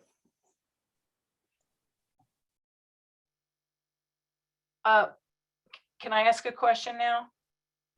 I think Noemi's gone. Oh, there you are. Okay, anyway. So I did see Tracy's comment, and I understand, Mr. Rayleigh, that you're going to talk to her offline as well, which is good. But I am curious about, are you planning a cattle guard or some way to keep horses from using that road to travel down into the neighborhood? So I don't think the road would necessarily allow them to get down to the neighborhood, but I've worked with Tracy on several projects. She's the expert on that. And I will tell you that we will work with her to get her advice and incorporate the mitigation measures she feels are necessary. Okay, thank you. Yep. Well, I'll hold you to that. Thank you. Maybe we should take some public comment in case there is any. There is no public comment at this time. Okay, thank you, Noemi. All right, thank you, Mike, Thank you. everybody, and Jason and Danny for coming and supporting our questions and the project today. We appreciate it. Are you guys, now is this it, or will you guys be coming back, or will we see you again? This will go to Planning Commission in April. I believe it's Okay. April 4th. Okay. All right, thank you very much. And so if there's no other questions or comments from the board or from the public out there, then thank you so much. We really appreciate your time. Great, thank you. Okay, we are going to move on to the next development project. That is going to be B32 Moana Park and Fields Zoning Map Amendment, LDC 22-00056. A request has been submitted for a zoning map amendment from 4.10 acres of general commercial plus or minus 9.57 acres of neighborhood commercial and 8.12 acres of single-family residential to a 21.79 acres of public facility. The 21.79 acre site is located south of Moana Lane, west of Baker Lane, and east of Grant Drive. The site has a master plan use designation of parks, greenways, and open space. Who's going to be with us today for that presentation? Hi, for the record, Angela Foos. Again, Angela's back. Welcome back. Thank you. I put my new background on, so you know I wasn't in a hotel room, but I was with the city. of Reno. Looks like a nice room, though. Great to see you all again. I'm the Assistant Director with Development Services here at the City of Reno. I'm going to share my screen and walk you through a PowerPoint presentation.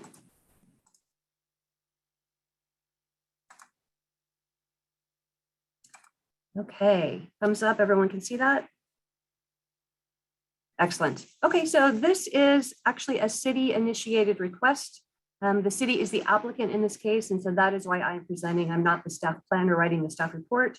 I am representing this as the applicant being the city. This is a zone change, and the site is located in, I think, what most of us know as the Moana Fields. This is a 21-acre site that encompasses 3 different parcels. Site actually has a mix of uses, and most of us probably don't realize that all of these uses are on city-owned property, and they all encompass this one project. So of the 21 acres, we have 4 really different separate types of uses. One is the fire station. Fire station number 3, that is on the very northwest corner of the site. And then as you move to the east, we have the Richard J. Soccer Fields. You move further to the east, we have the George Hamilton Memorial Children's Park. And then to the south of all of that is the Jack Tiger baseball fields. Here is the existing zoning and the proposed zoning. We really have a hodgepodge of zoning here. And if the city didn't own this land, and if it wasn't already used for all these different public purposes, this would be a different story. However, because we have 3 different zonings and none of them are really in conformance with how the site's being used, none of them are in conformance with the master plan, we decided to propose this change to clean this up. So the site currently has 3 zonings. That general commercial on the far left of the screen is where the fire station is. The neighborhood commercial in that kind of pink color is where we have the soccer fields and the park. And then the SF8, that yellow area, is where we have the existing baseball fields. So we are proposing to change those 3 zoning districts to the public facility designation.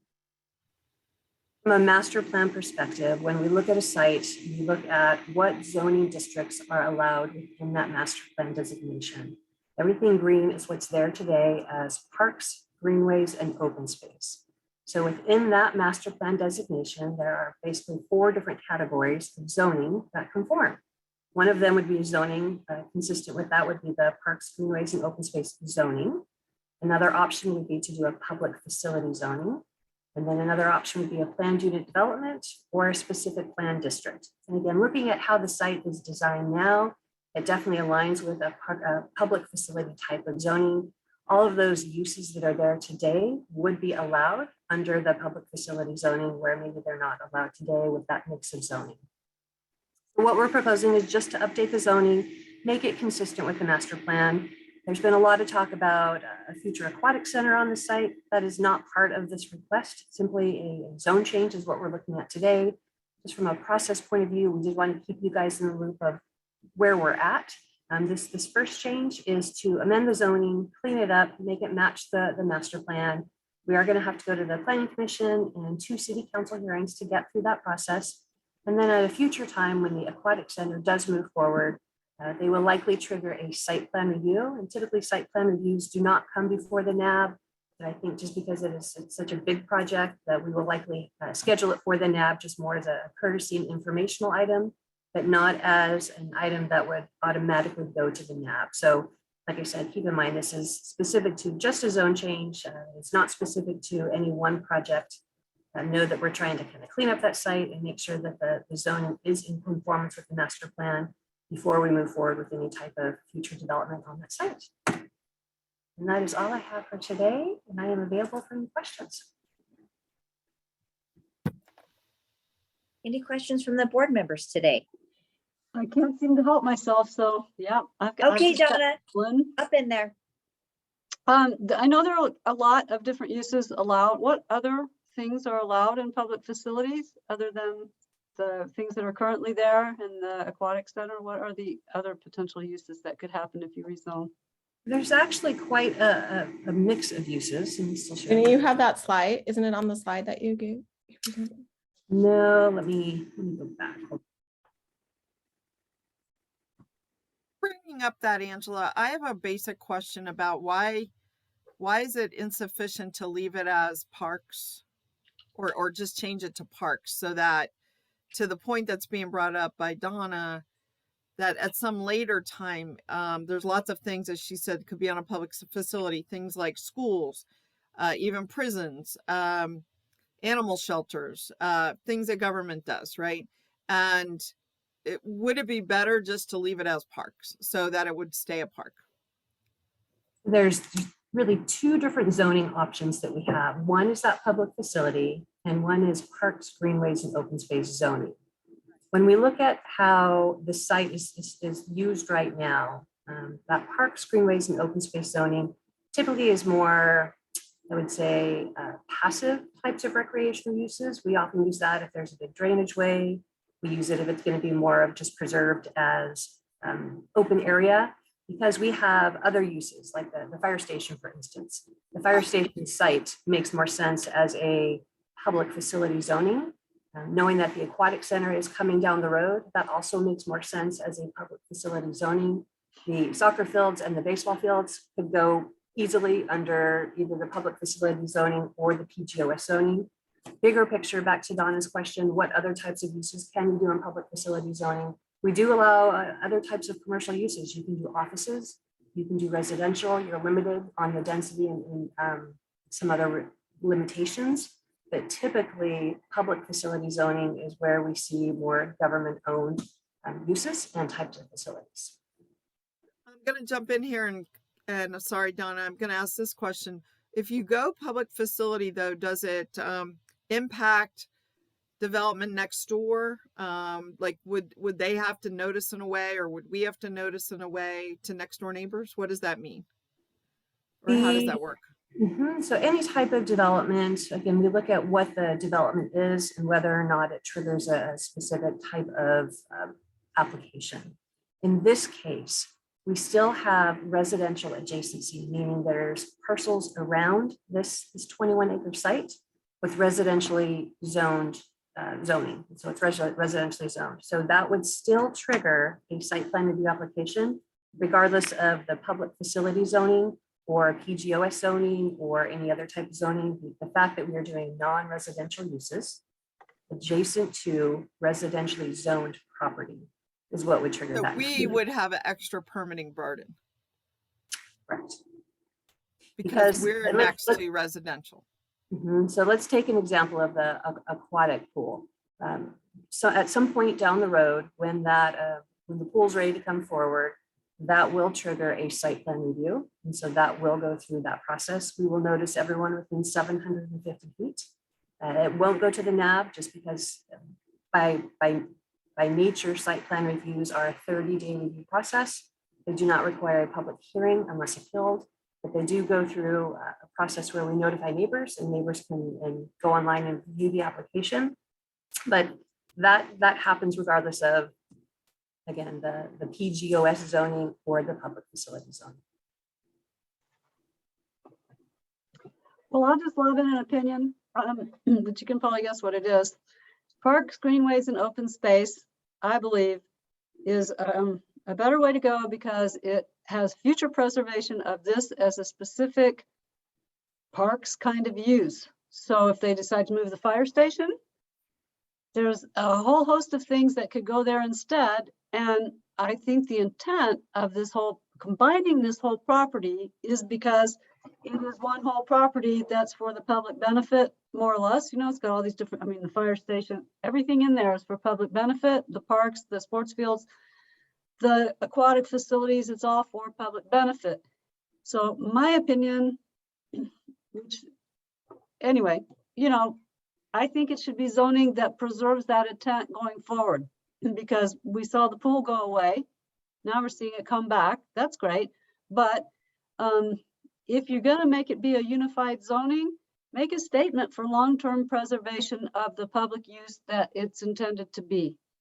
And a public facility, in my mind, has too many things that this property can become. So if the pool founders for a while and takes 5 more years to come into play, well, somebody might have a better idea of what they might like to do with that land, and it would all be allowed without a zone change and without the same kind of discretionary view process. So I'm lobbying in an opinion that it should be a more protective one, even though I understand that fire stations aren't typically in parks, greenways, and open space. I get that, but nevertheless, it is there. But the intention, I would hope, is to keep this property functioning for the public benefit, even if the fire station moves or something else happens. And so that's my vote. That's my opinion.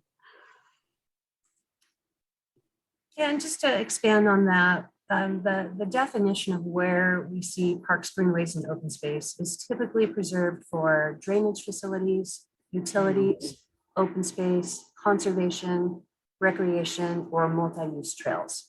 Again, I think big picture, this site, the way it's developed, doesn't necessarily fit within that definition. And so the public facility was the one that we decided to go with. I understand completely. I would have made the same thing if if it was up to me. I would have said, this is the category that it goes. But preservation of space is not something that we're doing very much of right now. So this is a great location, very urban use, serves a great need. And I worry about future because we saw how badly so many things got snagged when Title 18 was written on the basis of the new master plan underlying zoning. And you can only put MF30 in a neighborhood because it's an SMU zoning. Really bad idea. Well, we're still seeing things like that flush out. And the underlying zoning in several park areas, I think that's something that going forward might turn out to be a bad idea. And what is the master plan underlying? You said, Angela, I'm sorry. Parks, greenways, and open space. It would remain in the master plan as parks, greenways, and open space, but the zoning would be public facility.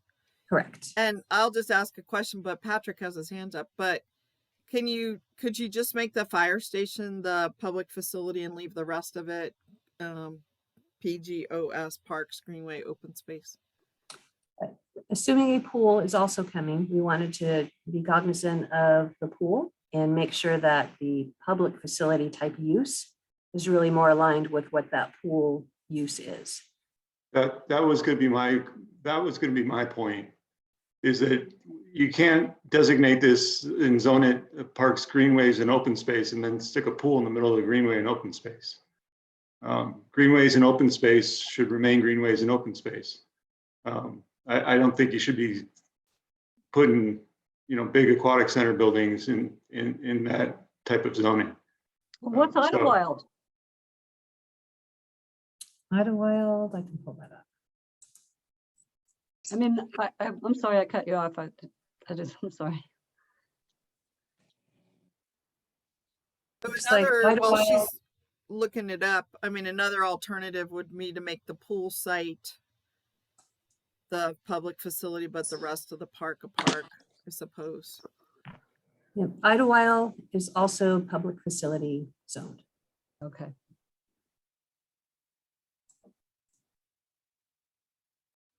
That was all. Park, Angela? I'm sorry? The whole park? Yes. Okay.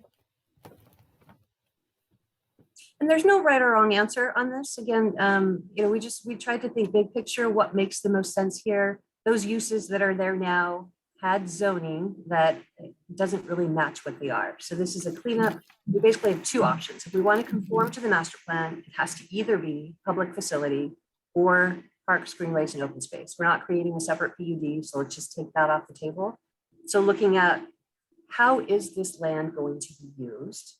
Is it truly going to be passive recreation or passive drainage way?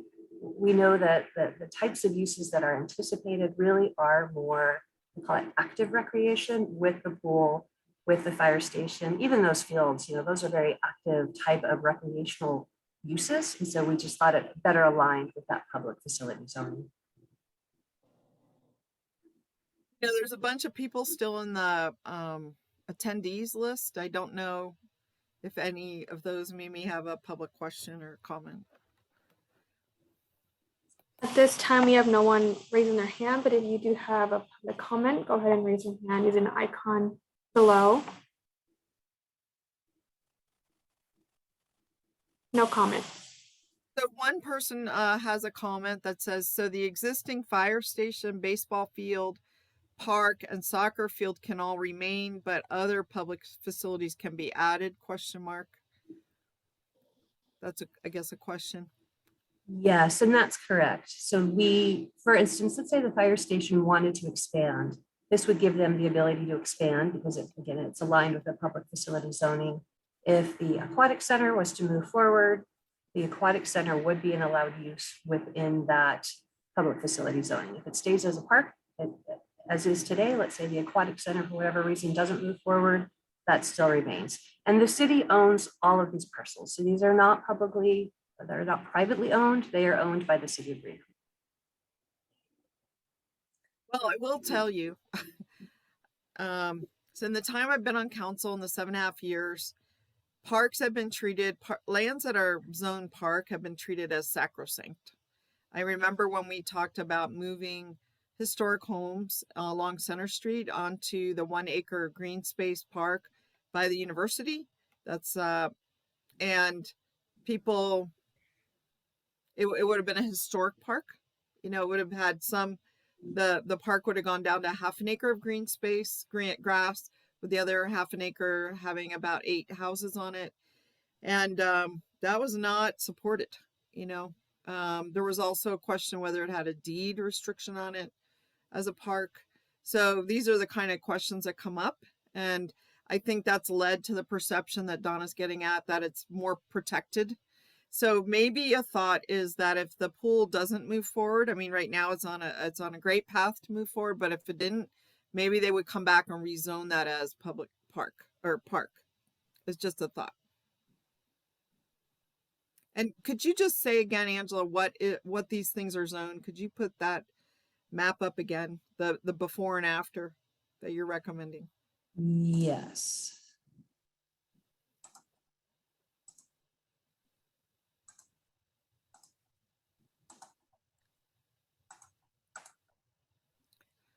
So tell us again, so you got general commercial. We definitely don't want that, right? For this area.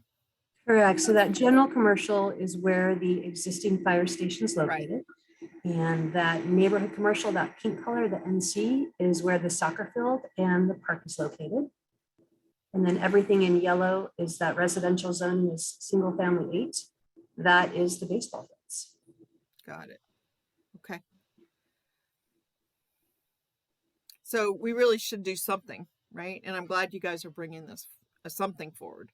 We should. I mean, this is one of those cleanups where we can say we should have caught that years ago, but because there hasn't been any activity, it hasn't really, generated us to move this forward. And I will say we have parks all over the city that have the wrong zoning. And so it doesn't change the fact that you can't have a park there. It's kind of grandfathered in. But let's clean it up. We know that this site has a lot of activity. We anticipate a lot more activity in the near future. So let's clean it up now and make sure that we have one, good set of standards moving forward.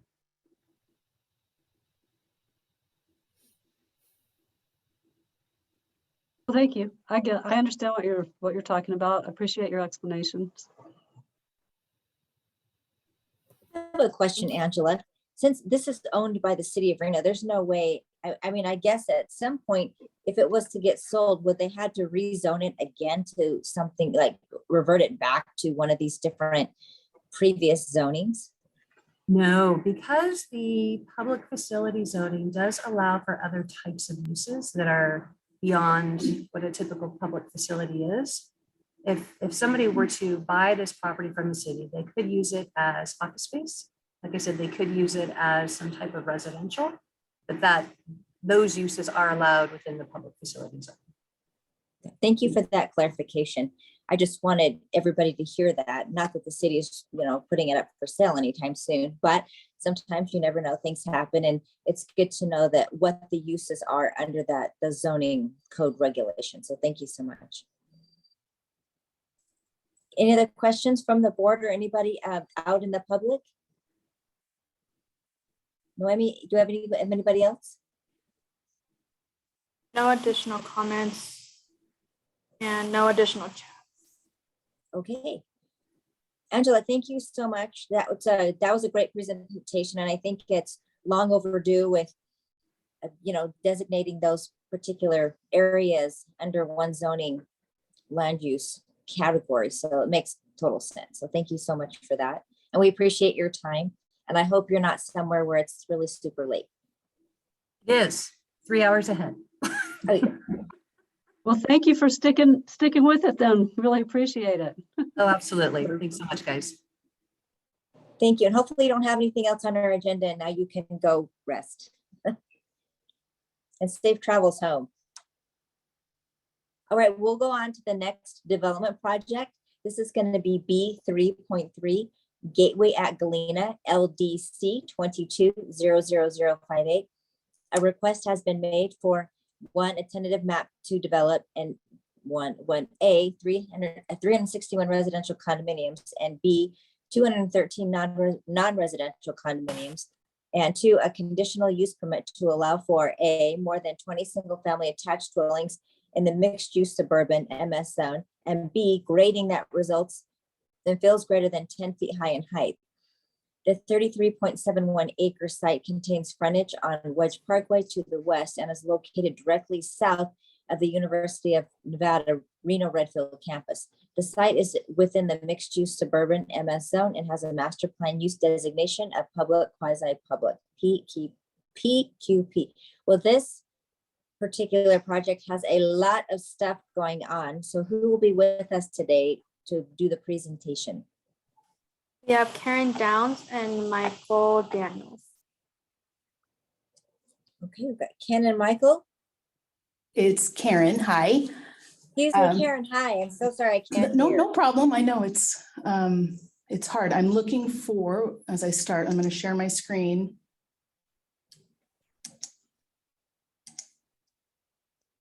So we can all see, and then I'll, is everyone seeing the screen, seeing my PowerPoint? Yes. Okay, great. All right. Good evening, Councilmember Dewar and NAB members. My name is Karen Downs. I'm with Manhard Consulting, and I'm here representing Artec Communities on this condominium project. It's called Gateway at Galena. Let's see if I can, there we go. It's hard. So as you'll see here, the project is at 18600 Wedge Parkway. It's probably the biggest focal point here. It's south of the UNR Redfield campus, south of Mount Rose Highway, and west of Interstate 580.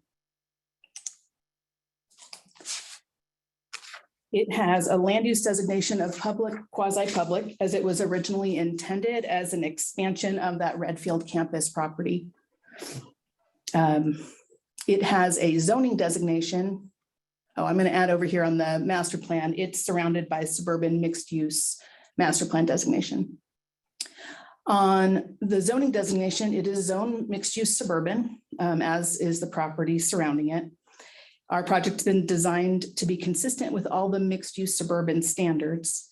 And I do want to note also that that zoning designation does not set a maximum density. And it is intended to allow for a higher density residential project like this. The site, as you can see on here, it is undeveloped, but it has been disturbed with previous construction projects, including the freeway and the campus project.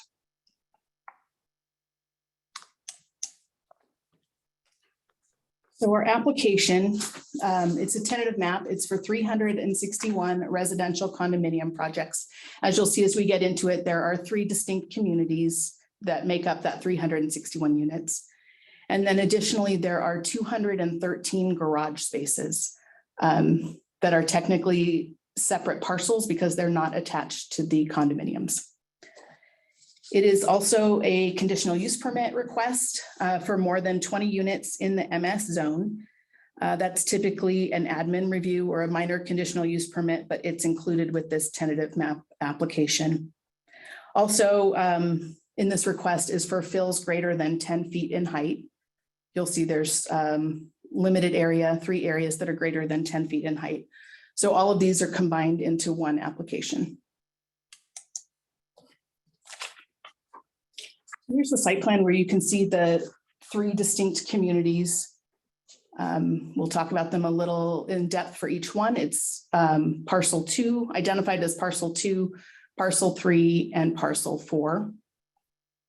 The total project area of all 3 parcels is 33.71 acres. So we talked, there are 361 units. There's no maximum density established by the zoning designation. And the proposed density for all 3 parcels, it's 10.71 units per acre. And the total common area and open space between the landscape areas and then the open space is 14.39 acres or 43% of the site. As you can see on the site plan, there's 2 access points. There's this existing entrance to the campus, which continues on, would serve as access to the site. Continue on as a private road, it's just entitled Street A. So I'm going to call this Street A, provides access here to parcel 4 and parcel 3. And then this little extension, Street B, provides access to parcel 2. And then there's access among or between all 3 parcels as well. Let's see. We will talk about, we'll talk about the common area and open space a little bit more with each parcel because each community has its own set of recreation amenities. And then just also wanted to note throughout that the project has ranging from studio to 3-bedroom units and from 544 to 1563 square feet. All right, so as I mentioned, this is parcel 2. I'm going to go back just so you can see what we're going to do with each one. It's parcel 2, parcel 3, and parcel 4. Parcel 2 and parcel 4 have the same type of building on it, so we're going to talk about those at the same time. Can I interrupt you just for 1 sec? Of course. Would you say what the total number of acres is again? It is 33.71 acres. For all of the parcels? For all 3 parcels, correct. And then one other question is, I thought that I met with Panettone and they came in with a PUD or a change, a master plan change. Is that a prior owner or is that part of this? It's not part of this, but I don't know anything about that project. Maybe I don't. Their project intersected with Mount Rose and South Virginia. Is that where this is? No, this is at Wedge Parkway. I'm sorry. Further up. I missed. Sorry. It's here at Wedge Parkway. Okay. So it's further up. That one was further to the east. Okay. I'm gonna. And does this one have the geothermal behind it? That's correct. Yes. Okay.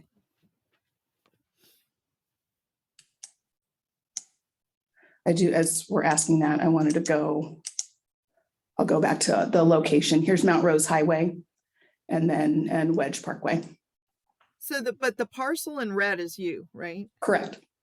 So, and maybe, so this is up by 390, I'm sorry, I-580 versus the other one is down further to the east along Mount Rose where it intersects with Virginia versus, I got confused with 580 in Virginia in this spot. So thanks. Okay, sure.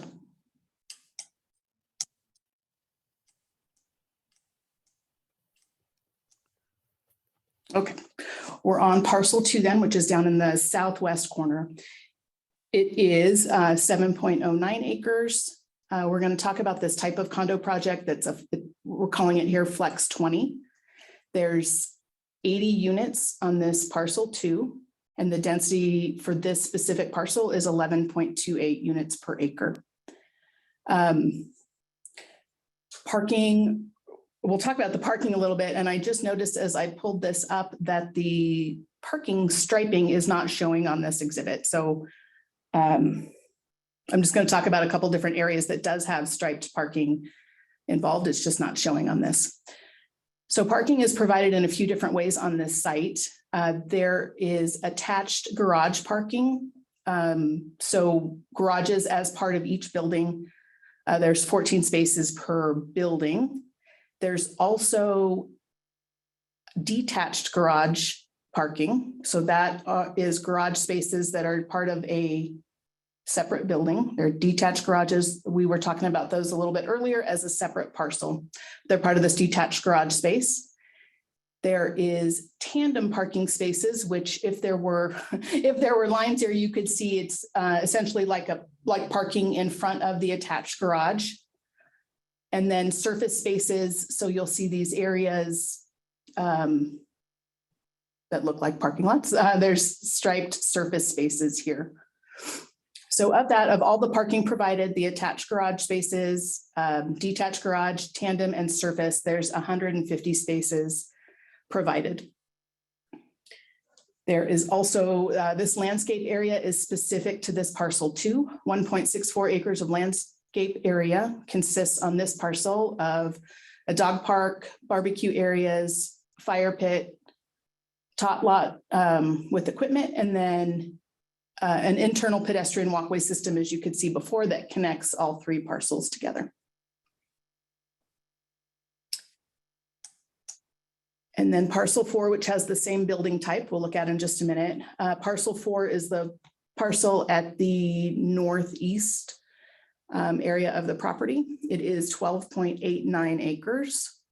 Also has the Flex 20 buildings and 180 units on this parcel 4. The density for this parcel is 13.96 units per acre. And again, with parking has 210 spaces required and is provided in that kind of different array of parking of attached garage spaces, detached garage spaces, the tandem spaces in front of the garages, and surface spaces. So there's 345 spaces provided compared to the 210 spaces required. The landscape area for this parcel has a clubhouse with a lounge, pet spa, offices, and fitness area, a pool area next to the clubhouse, outdoor patio area, barbecue area, tot lot, dog park, and then the internal pedestrian walkway. So I'll show you what these Flex 20 buildings look like, the elevations on those, conceptual elevations. So there's the front and the rear here. You can see how the garages are configured on the first floor of the building.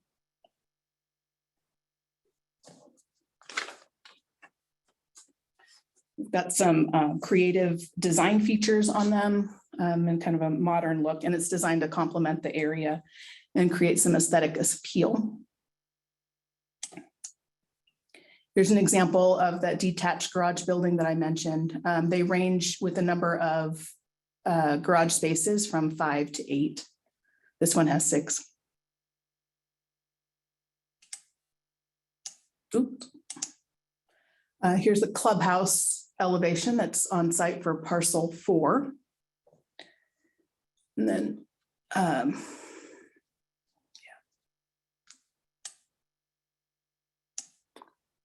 then just some project imagery of what it will look like.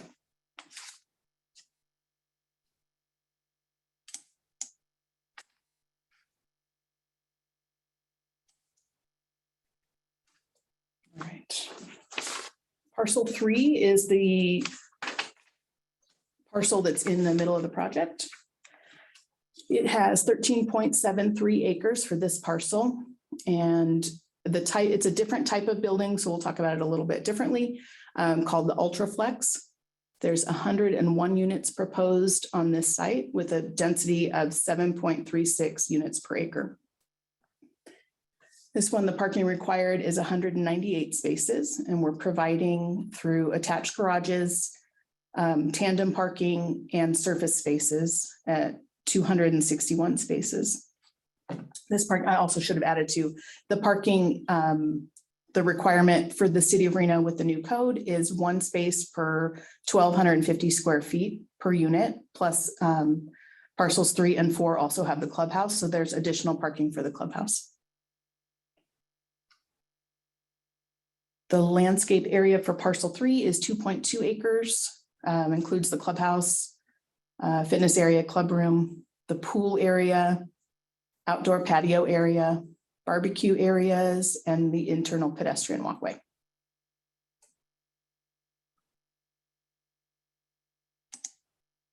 These building, I'm gonna go,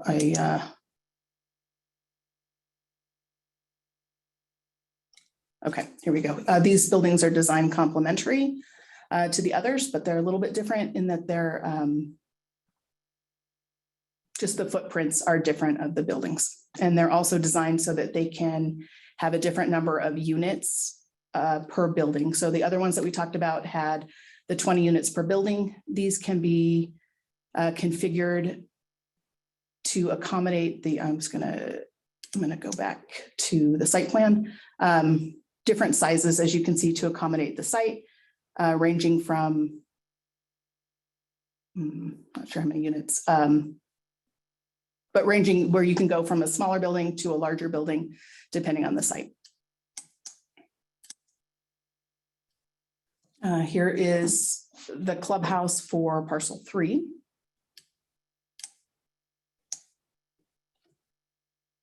And then some project imagery.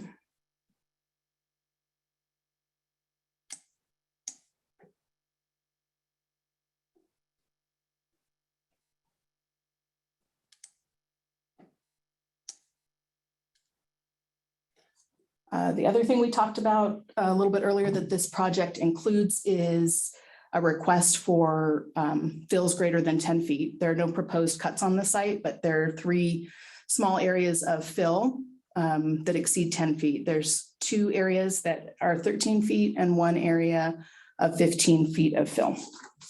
So I just wanted to point that out as part of this request. I know one question that'll come up, of course, on the project is traffic. And I wanted to note that the key intersections studied meet all applicable policies and level of service standards. And then, of course, we have the traffic study and all the supportive technical reports included with the application. And with that, I am happy to answer any questions. I think I'll go back to the, of course, we can go through, but I'll go back to the site plan, the main site plan for any questions. I want to take down your screen share or? Oh, sure. I don't know. I don't know if the questions, just to see the people asking the question. Sure, I can put it back up if for a specific question. Okay, board members, Can I who'd go like ahead? to start? Sure, I'll go ahead. And Okay, you can, Julia. and please put that screen back on there because I want to ask you something about that map that you just had up there. Thank you. First, I want to say it looks very like a very well-planned project. It looks like you all thought a lot about the spatial aspects and incorporating these 3 properties or sub-properties and everything. I love a lot of what you've shown us. The only thing missing is community gardens again, but that's sort of typical of developers at this point in 2022 in Reno for some reason. I have 2 questions. The first one is quick, I hope. I want to know about the pet spa. What does a pet spa look like? Karen? I was just fiddling with my mouse trying to come back. Okay, It would be an area just to take care of your dogs, a washing area, grooming area inside, so people have access. so it's a for their dog pets. spa. It's not a pet. Okay, got it. All right. Well, That's- Maybe you could do other things than dogs, but I guess everyone would have The to get dog, along. yeah, okay, it's dogs versus pets. Okay, got it. Thank you. I envisioned all kinds of wild things, so, thank you. The other thing is that as someone who spent many years as a professional archaeologist, I'm an anthropologist incidentally, but anyway, I happen to know, I have walked that drainage, which is hardly even visible in your map, which is on the southern perimeter of the Redfield campus. And there's quite a few small archaeological sites along that drainage. And I'm curious if you've at all interacted with any professional archaeologists on this project, if you're aware of the number of small, what we call lithic scatters that are, and the ground, and some ground stone on, some ground grinding on some boulders along that drainage at all?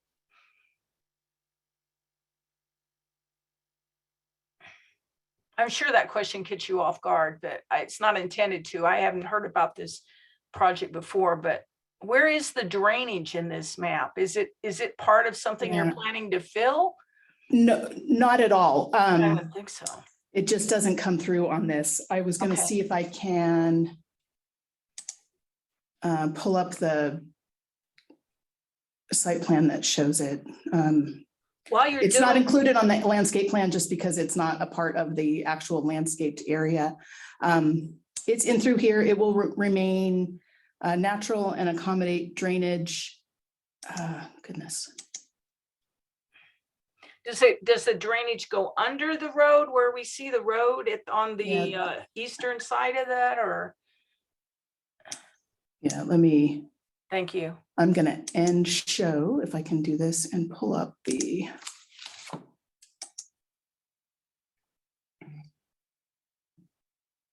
And I did appreciate the native landscaping that I saw, or at least some of it looks like native landscaping. That's a good thing for out there. Good. Let me see if it shows it on the overall. I'm sorry, I should have had it pulled up to a. Karen, that shows it. Yep. So I'm going to make it a little bit bigger, so hopefully we can all see it.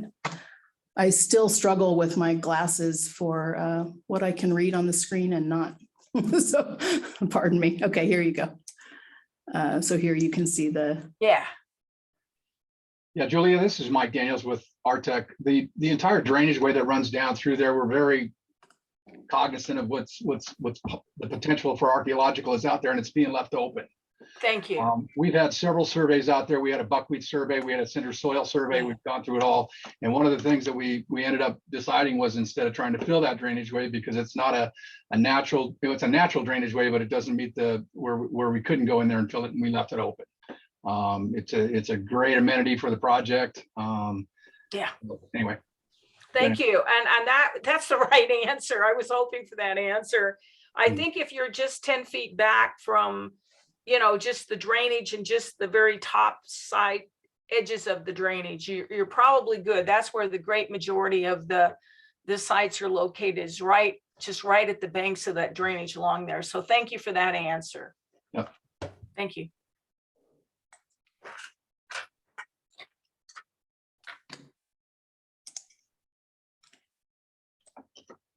Thank you, Julia. Oh, great questions as always. Is for some reason on my computer here, I can't see raised hands. Do any of the other board members have questions about this? Okay, Tyler. Tyler's gonna speak up. Go, Tyler. Okay, Mimi. Karen, I was curious, it might just be the way the map was drawn. Is there only one entrance and exit from the whole facility onto where Wedge hits Mount Rose, or is there another one out the other side? I know you're kind of constrained by the freeway, but I was curious, does everybody have only one exit? Well, there's two, am I on? Yes. There's two entrances here on Wedge Parkway, but correct, the access is from Wedge Parkway. Okay. This is Mike Daniels again. One of the things I want to explain to you is, and it's just because we've got two accesses into ours. One is off the existing one that serves the university property, and then there's another one a little further up Wedge Parkway. But there are two other large property owners out in that area to the south and to the east. And what we've done is we're working with them, and you'll see those applications coming in sometime in the near future. But we've designed that it's a big loop road that goes around that connects those two areas. So that's a primary access to this entire area. I don't know it.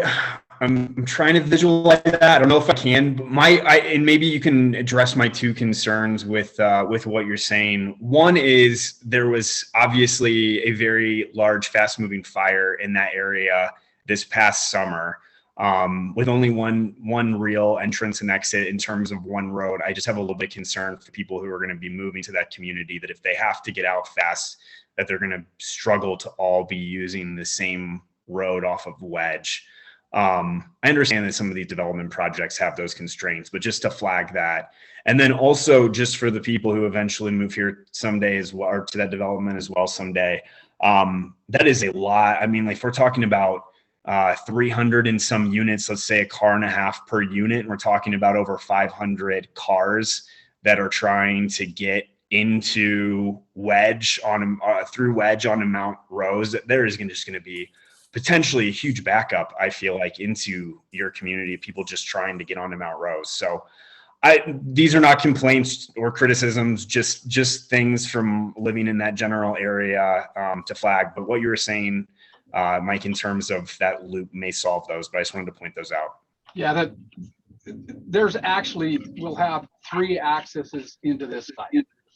There's the road that exists that comes off the university that goes in, and it serves Parcel 4 and Parcel 3. And then we have an internal access that runs between Parcel 3 back up to the second access coming off of Wedge Parkway. And then there's an access that runs through the university property. So we have three accesses coming into the site. As far as the traffic goes, all we can do is we've done a traffic study that outlines, what our traffic is going to do and how it's impacting the existing, the roadway system out there. And as Karen pointed out, right now, everything is still operating with the development under the guidelines that the city sets forth. And it's I drive that road every day, and right now it's not terrible. I mean, I live up on Timberline and I drive down Mount Rose and go home every night. And you got to remember, all those cars aren't going to be leaving at the same time. And, that's what the traffic study does. And that's what your engineers at the city look at as far as, okay, is everything kosher? Does everything work? And, a lot of that stuff was planned early on when they were doing the master plans. But anyway, all I can do is rely on my traffic engineers to get where we are now. So. Yeah, and like I said, not a criticism. Just I drive Mount Rose all the time too, and my concern's not Mount Rose; it's more of the backup off of Wedge. Just knowing how that kind of operates. But yeah, I mean, if you guys have done the traffic study, that's I guess all that we can ask. But on a more positive note, to what Julia said, I'm excited to see some additional vegetation in that area. It's pretty bleak around there, so it'll be nice to see some green space being incorporated into that area as well.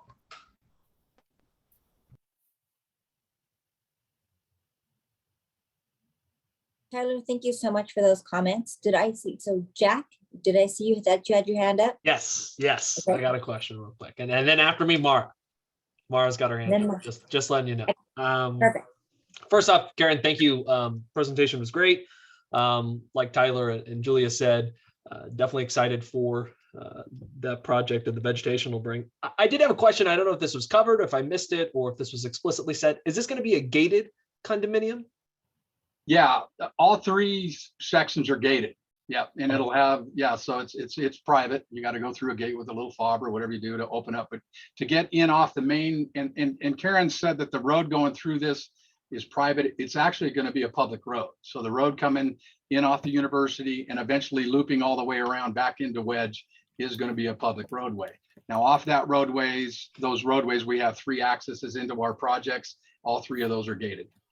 All right. And so the immediate entrances of the parcels, of the individual parcels, will all be gated, not just right in the middle where the road connects to the university's road, correct? Yeah, that's correct. Okay. And just the second question I had was, I was kind of piggyback off of Tyler's point. I was kind of concerned of, the main entrance to Galena High School right down the road. They facilitate off of Wedge Parkway. I was just a little concerned about, adding those 300 units. I don't know if the traffic study took that in mind, or if the school district has any cooperation of that, but just a point of concern that I had was, Galena High School is right down the road. I think that's the only big major residential project off of Wedge, at least close to the high school, in my recollection. Just a concern I had. Yeah, that was about it. Yeah, the traffic study would have taken into account the high school, and in fact, I know that they even took into account and added some extra because of when the pandemic was going on, and it kind of slowed some people traveling down through there. So, yeah, if you go through the traffic study, it was pretty well done as far as that goes. So, I mean, it covered it. I will add too, I have not seen comments yet from the school district, but the school district will have the opportunity to comment, and I can bring that up to them when it comes. Because of the timing of the NAB meeting, we actually haven't even yet had a staff app meeting with the city staff. We just submitted, what, Mike, was it? It was February 28th. So we're still looking for comments from staff and addressing, comments from the other agencies. So I can bring that up too. Is it possible to get a summary of the traffic study just so that we know the main points of what the traffic study pointed out? Sure. Should I email that to you, to Nick, or? Yeah. Yeah, if you can email it to Nick, or if you email it to nabs@reno.gov, we will get it out with the agenda packet for all the board members. Tyler, I'm not sure whether you'll get a summary. You might get the whole report. I was going to do both. I'll do, there's an executive summary and then the whole report. And it is part of the application package that's online, but I'll make sure I'm sure there's plenty of documents. So make sure you have it. Sorry, I know that we're really digging in on this traffic thing, but one other thing I was thinking about just now as Jack was talking is, as cars are trying to come back into the community, let's say like end of the workday around like 5 p.m., is Mount Rose equipped to be able to handle a huge line of cars turning left onto Wedge? Yeah, so that is identified in the traffic study. So I can highlight in there what the level of service is for the PM peak hour at that turning movement, and it analyzes up through I think it was 2040. Okay. But are they going to have controlled access? I guess. I mean, are you going to be able to cross all the Mount Rose if you're going uphill Mount Rose west? Are you going to be able to cross Mount Rose? There's a light at Wedge, right? Correct. There's a light at Wedge. Yeah, and then the question is just, can you stack? I think that's what Tyler's asking. Yeah, I don't know how long the stacking is. I mean, like I say, I drive by it every day, and it's. Well, they're not stacking now because there's not 300 some homes there, but. Well, that's true, but I mean,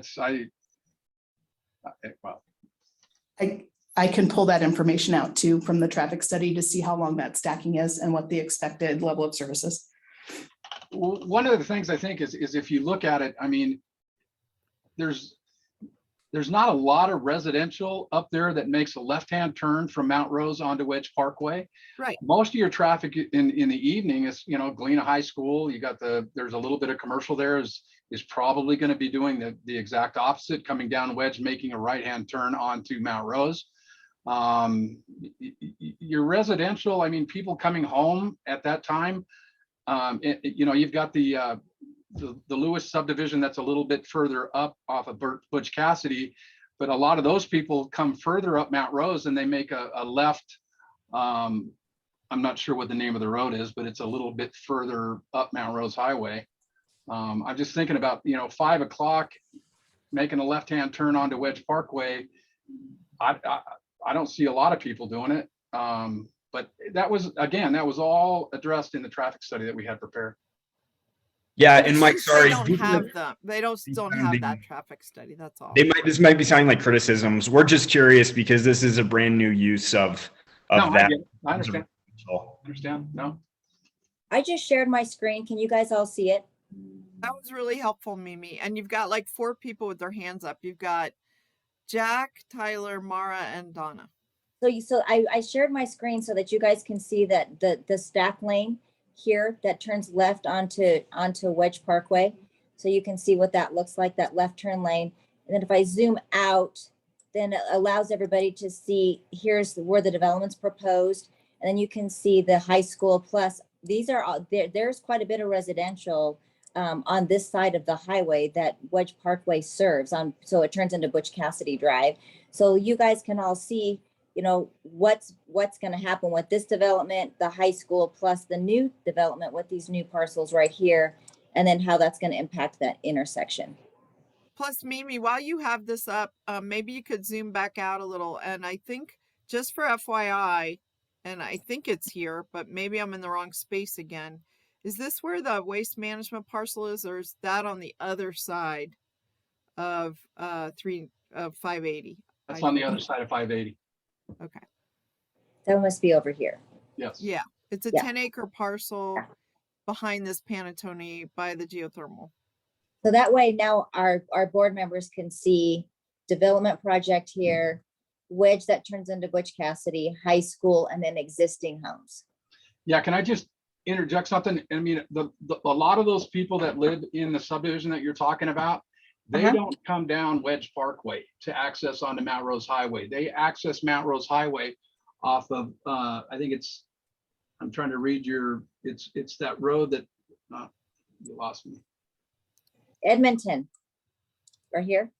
Yeah. Yep. Okay. They got a straight shot right out to Mount Rose and they make a right-hand turn and go. If you have to make a left-hand turn, for example, if you're going to Lake Tahoe or you're going up to Mount Rose, go skiing, then you would come down down Wedge Parkway to Mount Rose and you'd make a left-hand turn at the light because I don't believe you can make a left-hand turn on Edmonton. Yeah, I don't believe so either. Yep, that's. So you still have people with questions. Mara's waving, Donna. Mara, go ahead. So I'm getting back to the entrance and exits, and if I looked at it correctly, it looked like the middle section only had connection to the outer lying sections.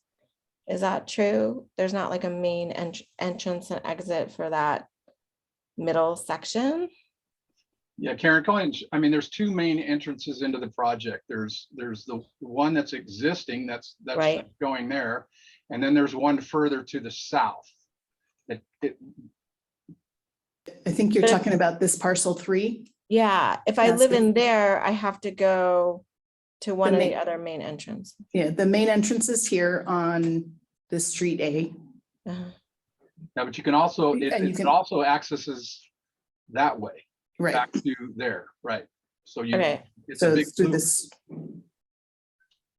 But that seems where the majority of the people are going to be in that middle one also, right? The density is there. No, that middle one is 101 units. The one on the left is 80 units. So if you drew a line kind of splitting those 2 is probably how people will get out. Half of them will go back to the west and half of them will go to the east. Okay. I'm thinking for emergency. That's all I'm thinking is, that's my thought. That's why we did what we did, because I mean, now we've got, fire access from multiple directions. So that was required to connect those 2. Okay. Thank you. Required to connect which 2? I'm sorry, Mike. We connected parcel 2 through that road she's showing into parcel 3. Gotcha. So there's this connectivity between all 3 parcels here, and then also through the public street A.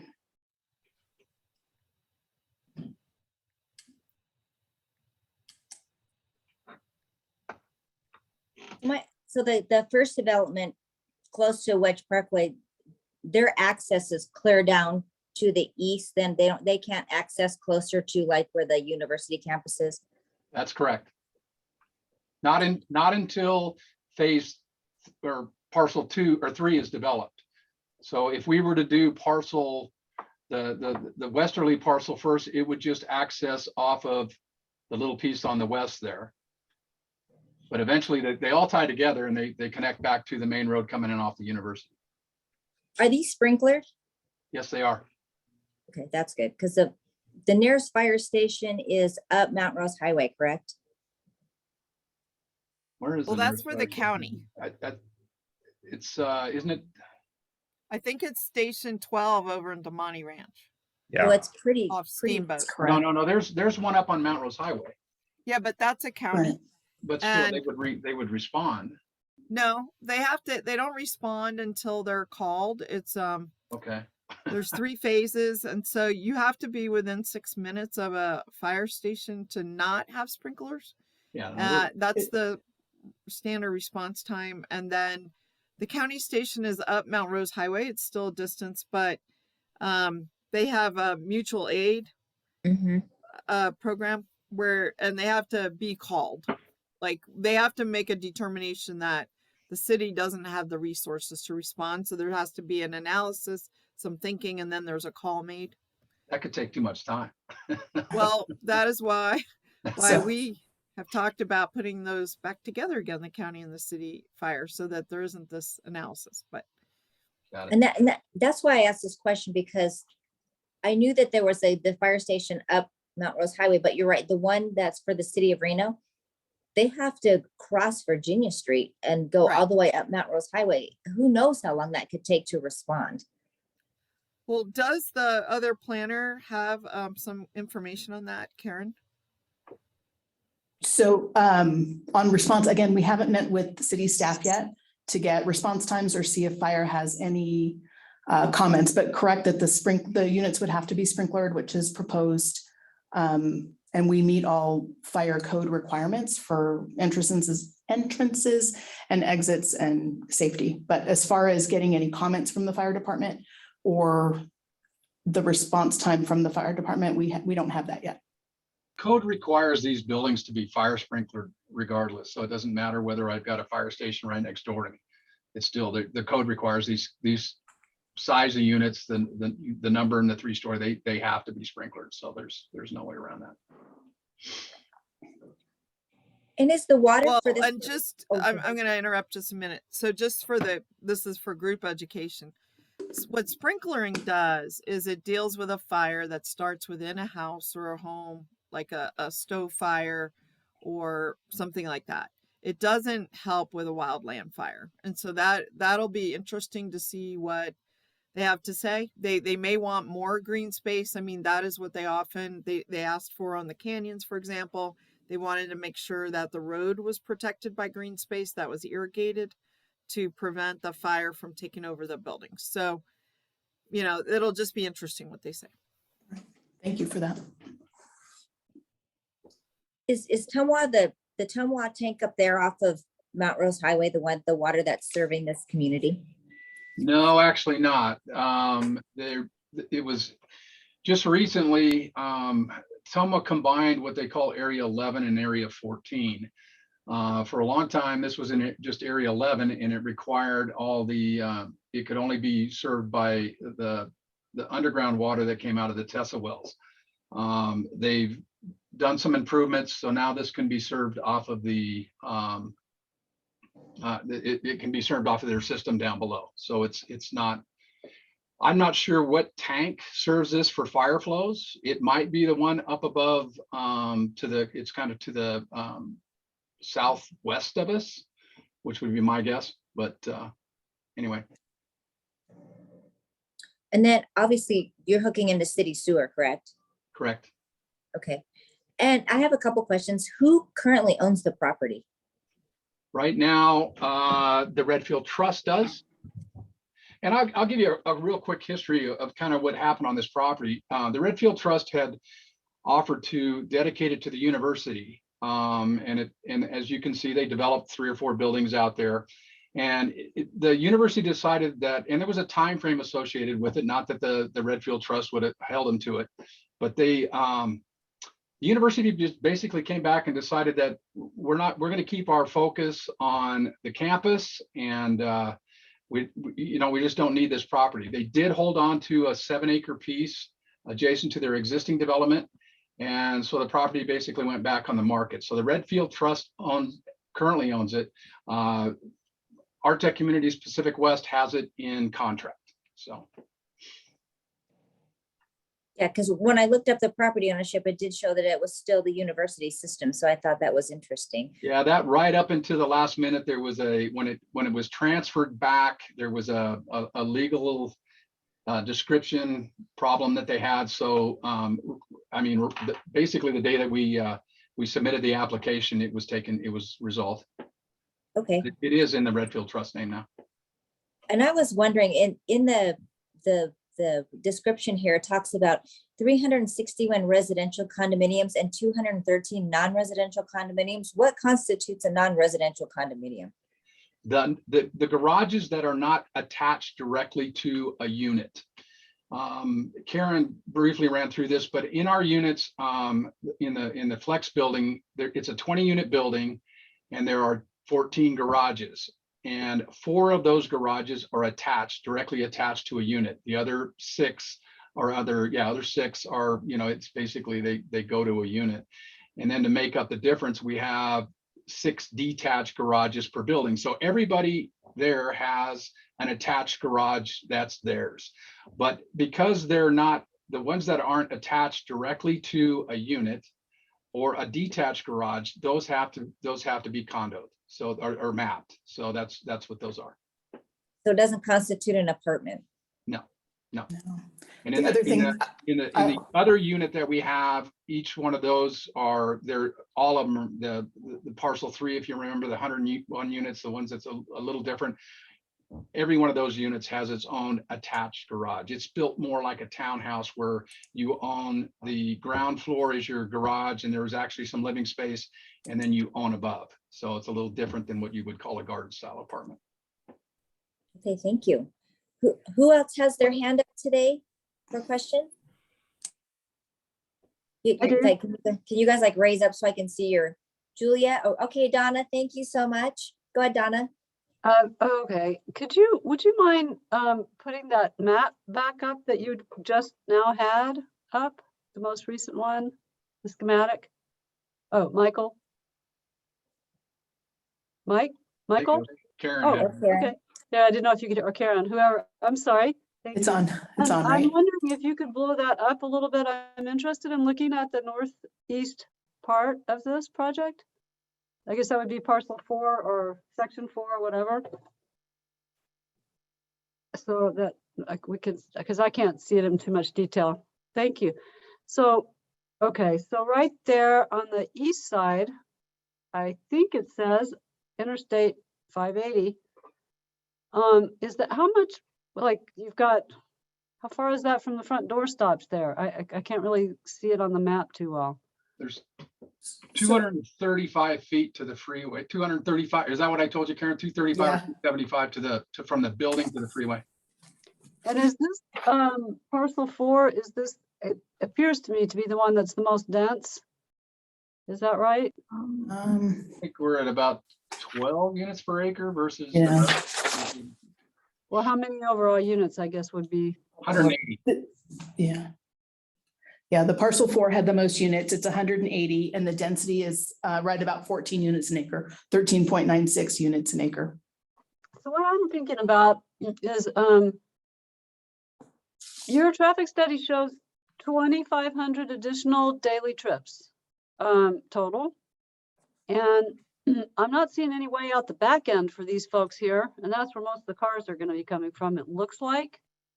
And you had mentioned earlier, could you scoot south just a tiny bit on your map for me, please? Just slide it down so I can see farther south. I thought you were talking about some sort of an easement arrangement or something where you could get out to the east. That's not correct. That's not what we indicated.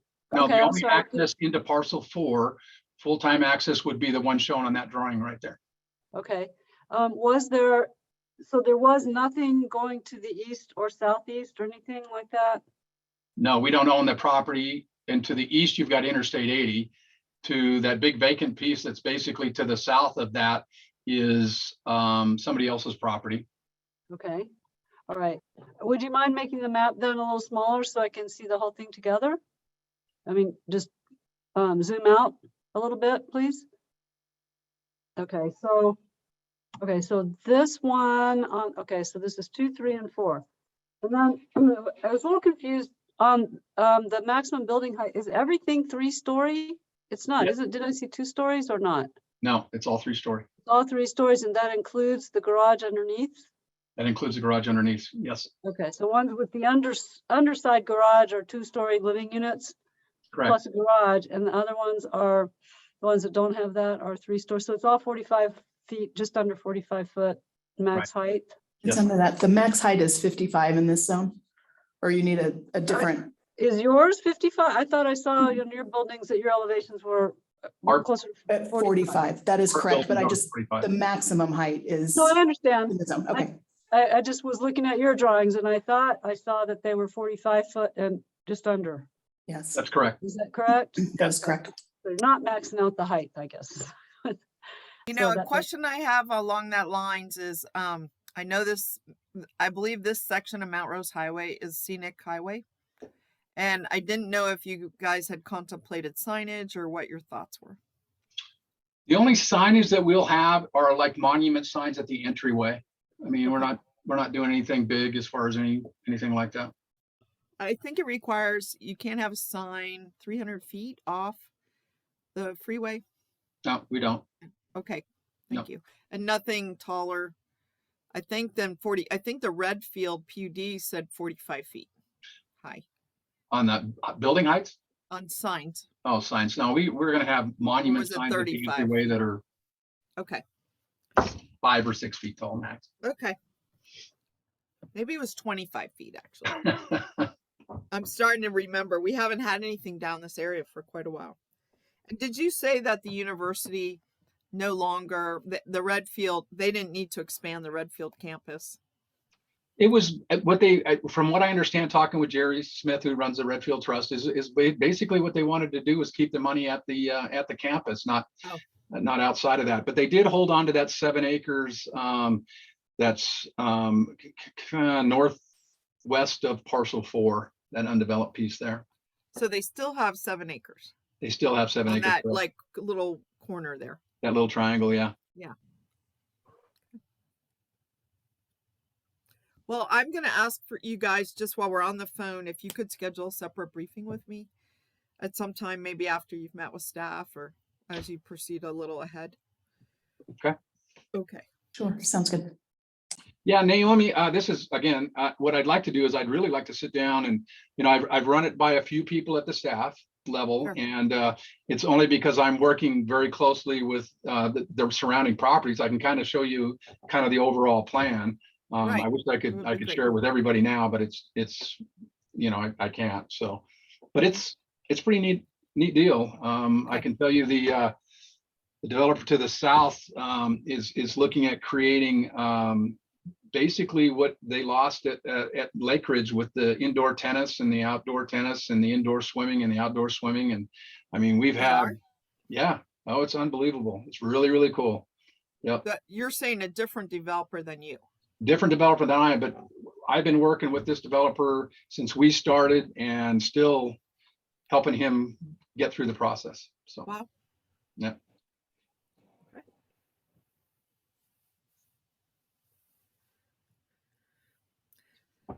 Mimi, I think your people are all questioned out.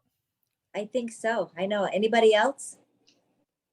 There's people on the line still on the attendees, so I don't know if there's any questions. You're on mute.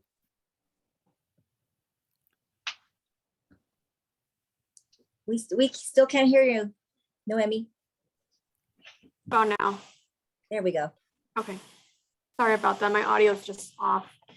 So we have no additional comments on the chat and we have no one raising their hand. Okay. And no more questions or comments from the board members at this time? All right. Well, thank you, Karen and Michael, for hanging in with us on this late Tuesday evening. We really appreciate your maps and answering our questions and your presentation. So thank you, and we'll look forward to getting more information from you. Thank you.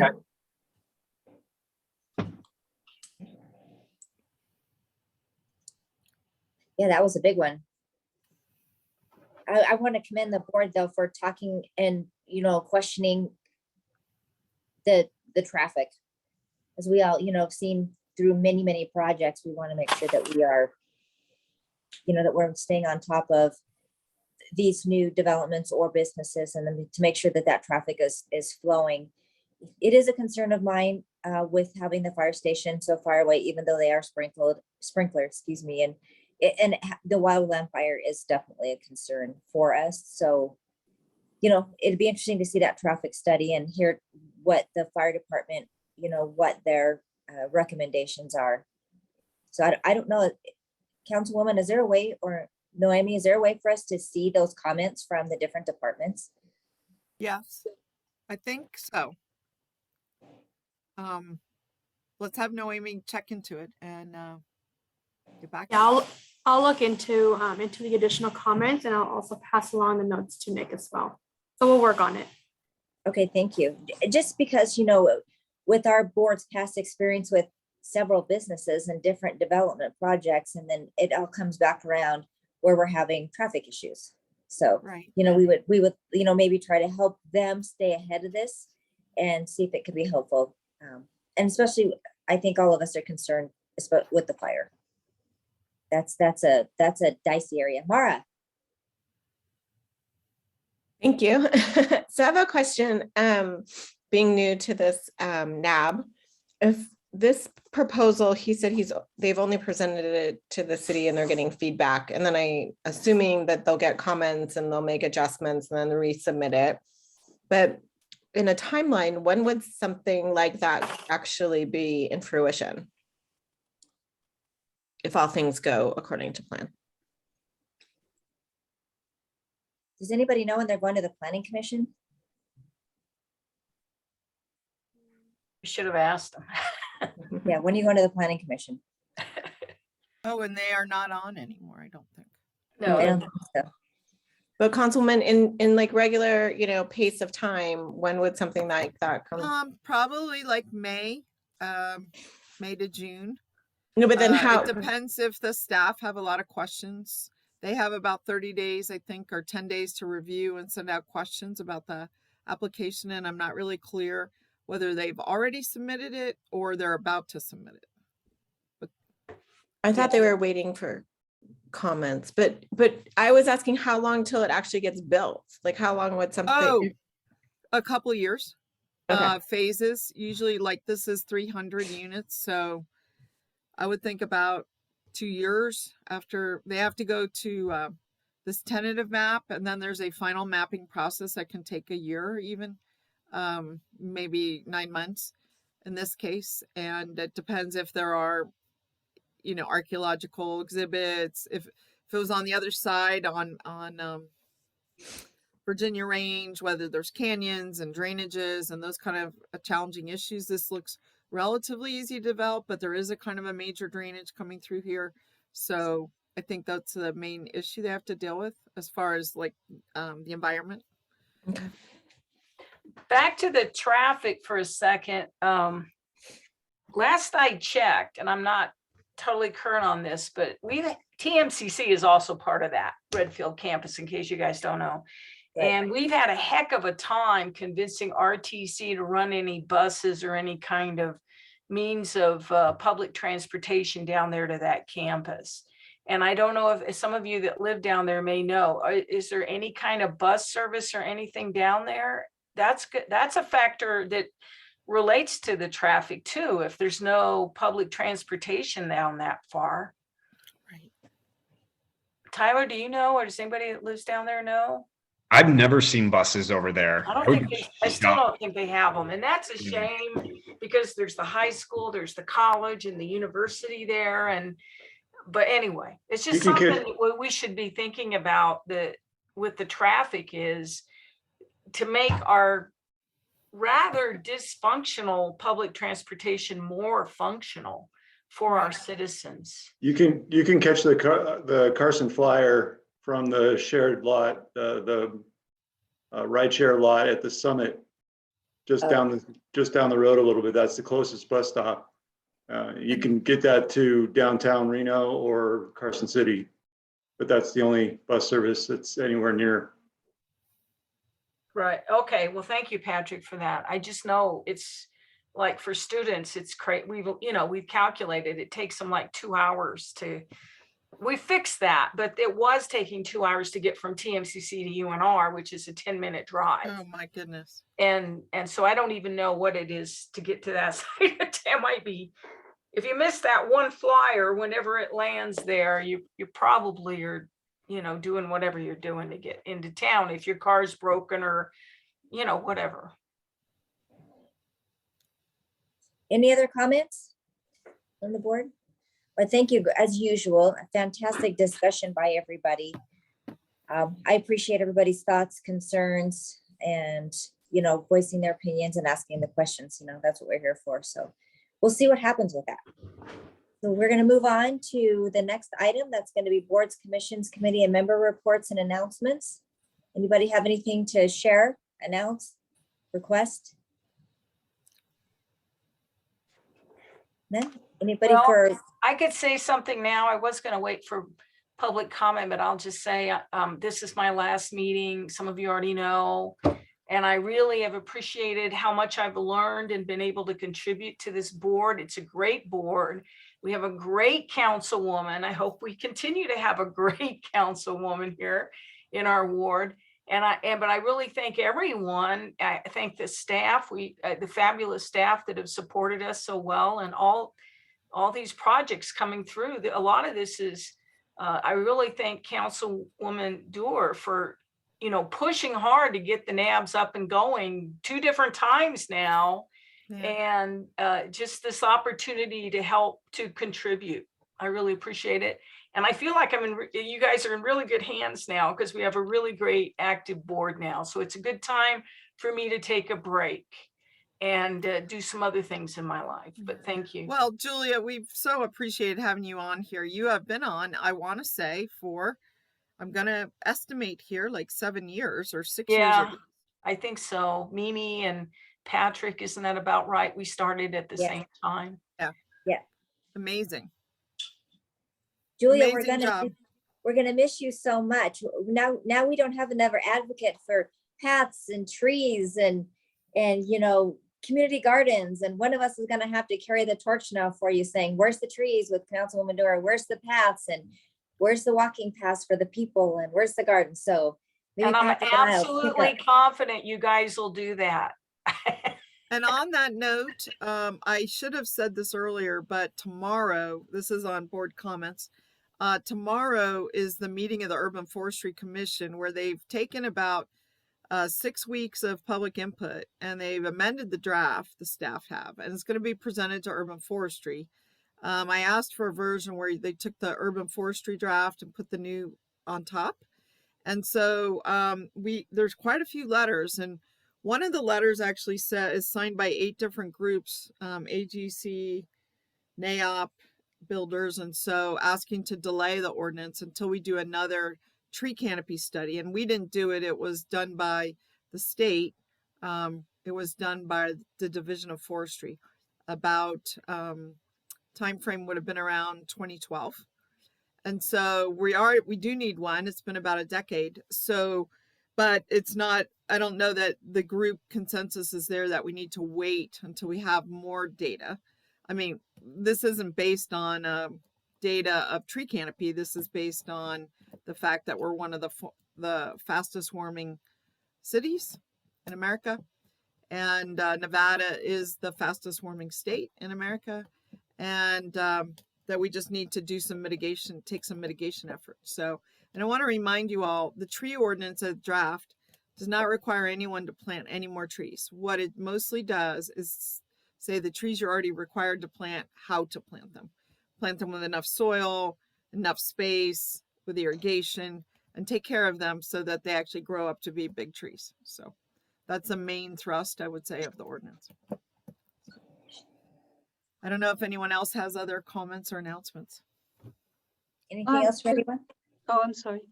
Go ahead, Donna. Earlier, we were talking earlier about this whole master planning implementation, and Mimi, I think you suggested maybe that would be something to put on an agenda to discuss at a later date.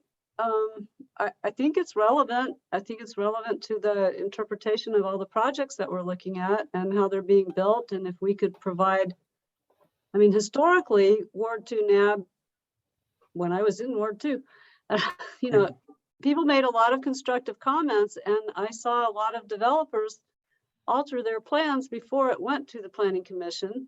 And I think that the more we know about this and the process could help, because there seems to be some casual feeling that since the boards are not regulatory entities, the purpose is just to provide information and not to garner public opinion. And in the way back years, a lot of positive things happened at neighborhood advisory boards in response to public comments and in response to you know, discussions with the developers and the board members' input, and things changed before it went to a regulatory hearing, which is the best time to have things get improved because it's not yet a set in stone thing. So I'd like to maybe think of a way to agendize some kind of conversation like that.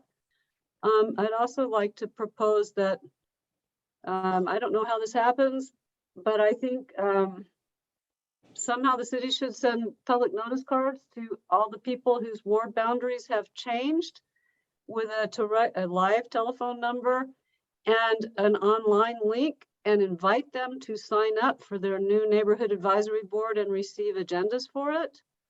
Because not only don't a lot of people don't know that the boundaries changed, but they also have forgotten about participating since it was first shut down some years ago, and then of course comes back, then comes COVID. So I think to reignite the interest of the community and what the neighborhood advisory board function could be, I think would be a very great thing. And I don't know how to make that suggestion, but I'm just saying maybe we can put that on a topic on how to start engaging new people, old people. I don't think anybody in my neighborhood knows their ward has changed, except for the few people I've told. So during the council meeting, it was a great point you made, Donna. You called into the council meeting, and I made the same point that the city should notify the residents about the change. And so I think they are looking at some way to do that. I don't know that you have to do a lot more. I think you already were effective. Made my point. I don't know. I don't get responses from anybody, so I didn't know whether or not that was taken seriously or just put in another Donna. Mayor never called me back either, by the way. Well, I don't know how to respond to that, except no, this is just a comment. No response required. Try calling her again. But anyway, but I would, it wouldn't hurt if that's something you believe, and I agree with it, that you should send another letter in just about that to our city manager about notification. And the other person to notify is J.W. Hodge. His staff, Callie, was working on this redistricting, and that would be a she was so great. Yeah, that would be a good place to send that comment. J.W. Hodge? Yep. And so Hodge, is it? I'll find it.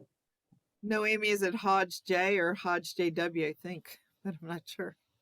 Well, I could write to Callie, or I could just call Callie if she's employed, I hope. Yeah, it's always last name first and then the first initial of the first name. So Right. Hodge J.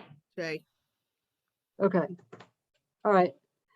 So anyway, if doing something about the master plan, Title 18 infomercial, I know that this training that we're supposed to be having at the end of the month, they put a note on there saying these 2 documents could be of help. Yeah, but you can't read them. I mean, it's really difficult to just like thumb through it and get what you need out of it. And I think what did they send you? The notice for this NAB training on March 29th.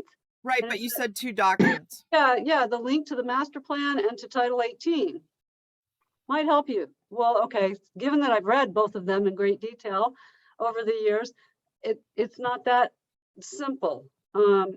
So anyway, I just wondered if maybe we could have a conversation so that also as member of the boards, we don't get at cross purposes about what we're trying to say because we all have different understandings of things or something, you know, Right. might help us be more constructive to the community. Very good. Donna, thank you so much for your comments. I have a question for Councilwoman Dewar. Yeah. All those comments that we fill out and then we send those to the planner. Planning Commission. Planning Commission, do we actually know that they read them? Does anybody else ever wonder that? Like, do they really No. read our comments? I mean, it's like anything. We get hundreds of comments at the council meeting, and I don't know which comments all the council members read or whether they read any or some, or they're also indexed by topic, whether they just read on some topics, perhaps, you know, I don't know. So I can lob in on that a little bit with respect to the Planning Commission, because, you know, since I became part of this board, I write pretty detailed comments after the meetings. And so I didn't send them to the Planning Commission because I thought, well, I've written them for the NAB. And there was a period of time that those comments, electronic, weren't going to the PC. But they did, but I contacted a couple of people on the Planning Commission and said, well, I didn't send any comments because I wrote such detailed stuff for the NAB review. And they said, it would be better if you just sent an email, because we certainly would have seen that. Because these things go all the way at the back of the application package. And so they have, like Naomi said, they have hundreds of pages of stuff. So if you write it out, if you were to just keep a copy of it and then flip it off in an email right before the meeting, I think it would be more likely to be read.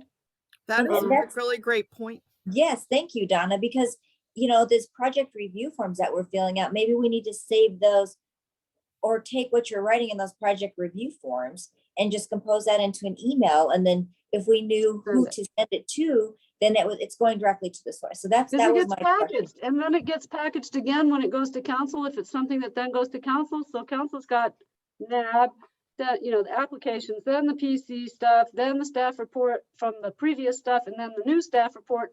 And it's like so thick that I'd be shocked if anybody got through all of that to see these comments from the neighbors or the neighborhood. So I based on what I was told by several planning commissioners, if there's something that I actually have a feeling about other than doing my job as a NAB member, I send an email with the same, just copy it and save it, you know, when I submit my comments.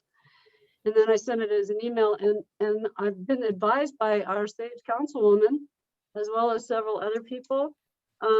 Our representatives have said it's far more effective if you actually have something to say I'm telling everybody, write it in the day before the meeting so that it gets on the top of the packet, and make the phone call before 4 p.m. before the meeting, because they play the phone calls now.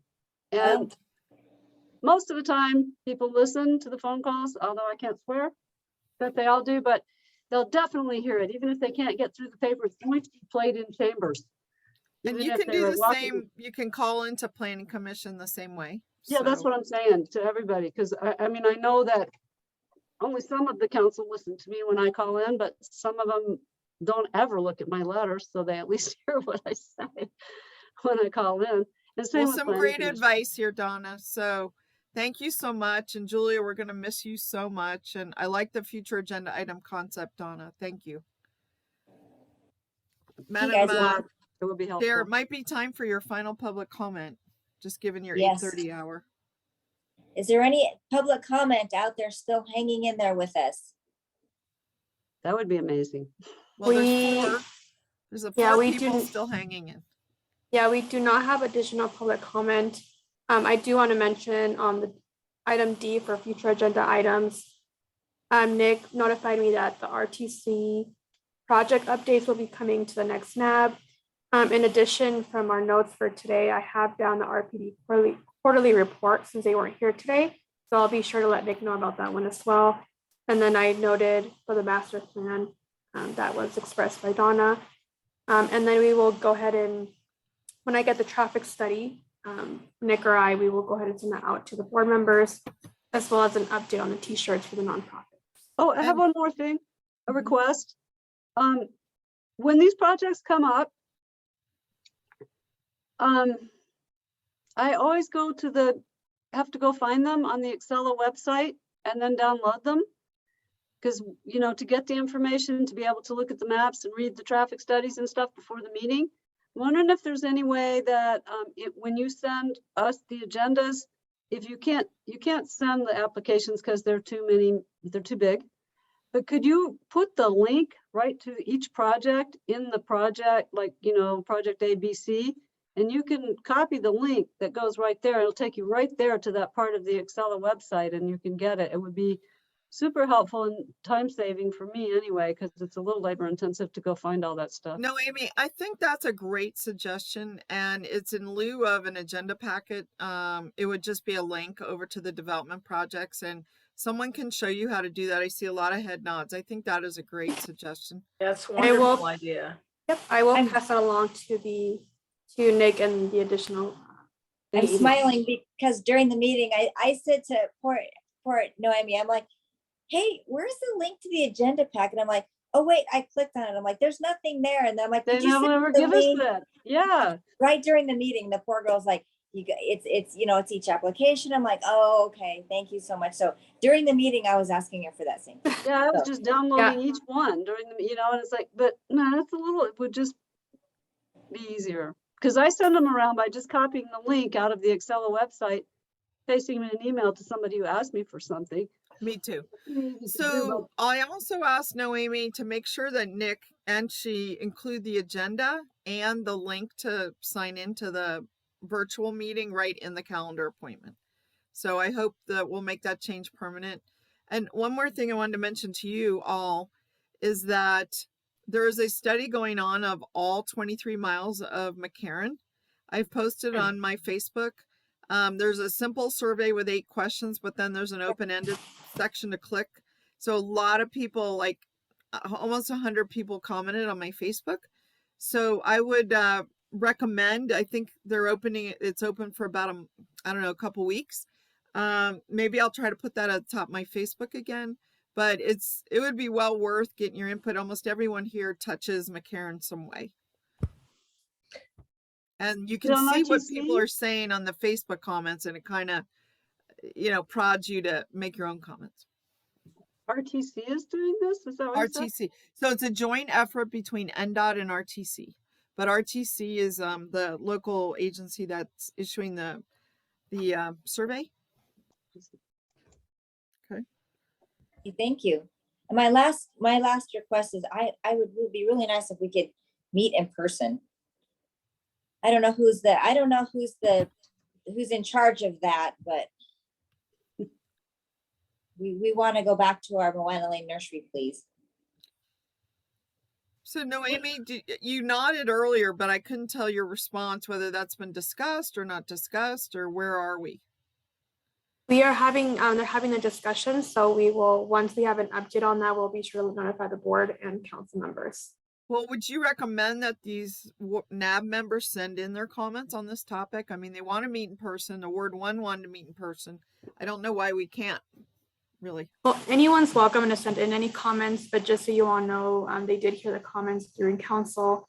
We are getting the comments coming in, and they are taking them into account. I just don't have anything that I can report to on behalf of that, but just the fact that they are looking into that. So we will give you updates as soon as possible. Maybe as chair, you should send something in that represents a sentiment that you either want in person, virtual, or a hybrid, I think it's great to open it up again, but I also think that hybrid gives more access to more people, and that, the solution is to have both. We can have both. Well, we did it before. So we did it for months. I mean, we had the equipment in the room at Moana, and we allowed both. So, because there's just some people that just plain can't make it to the meeting for whatever reason, and we don't want to deny them access now that we figured out how to do it. And who does that? Mara has her hand up. Mimi. Who does that? Go ahead, Mara.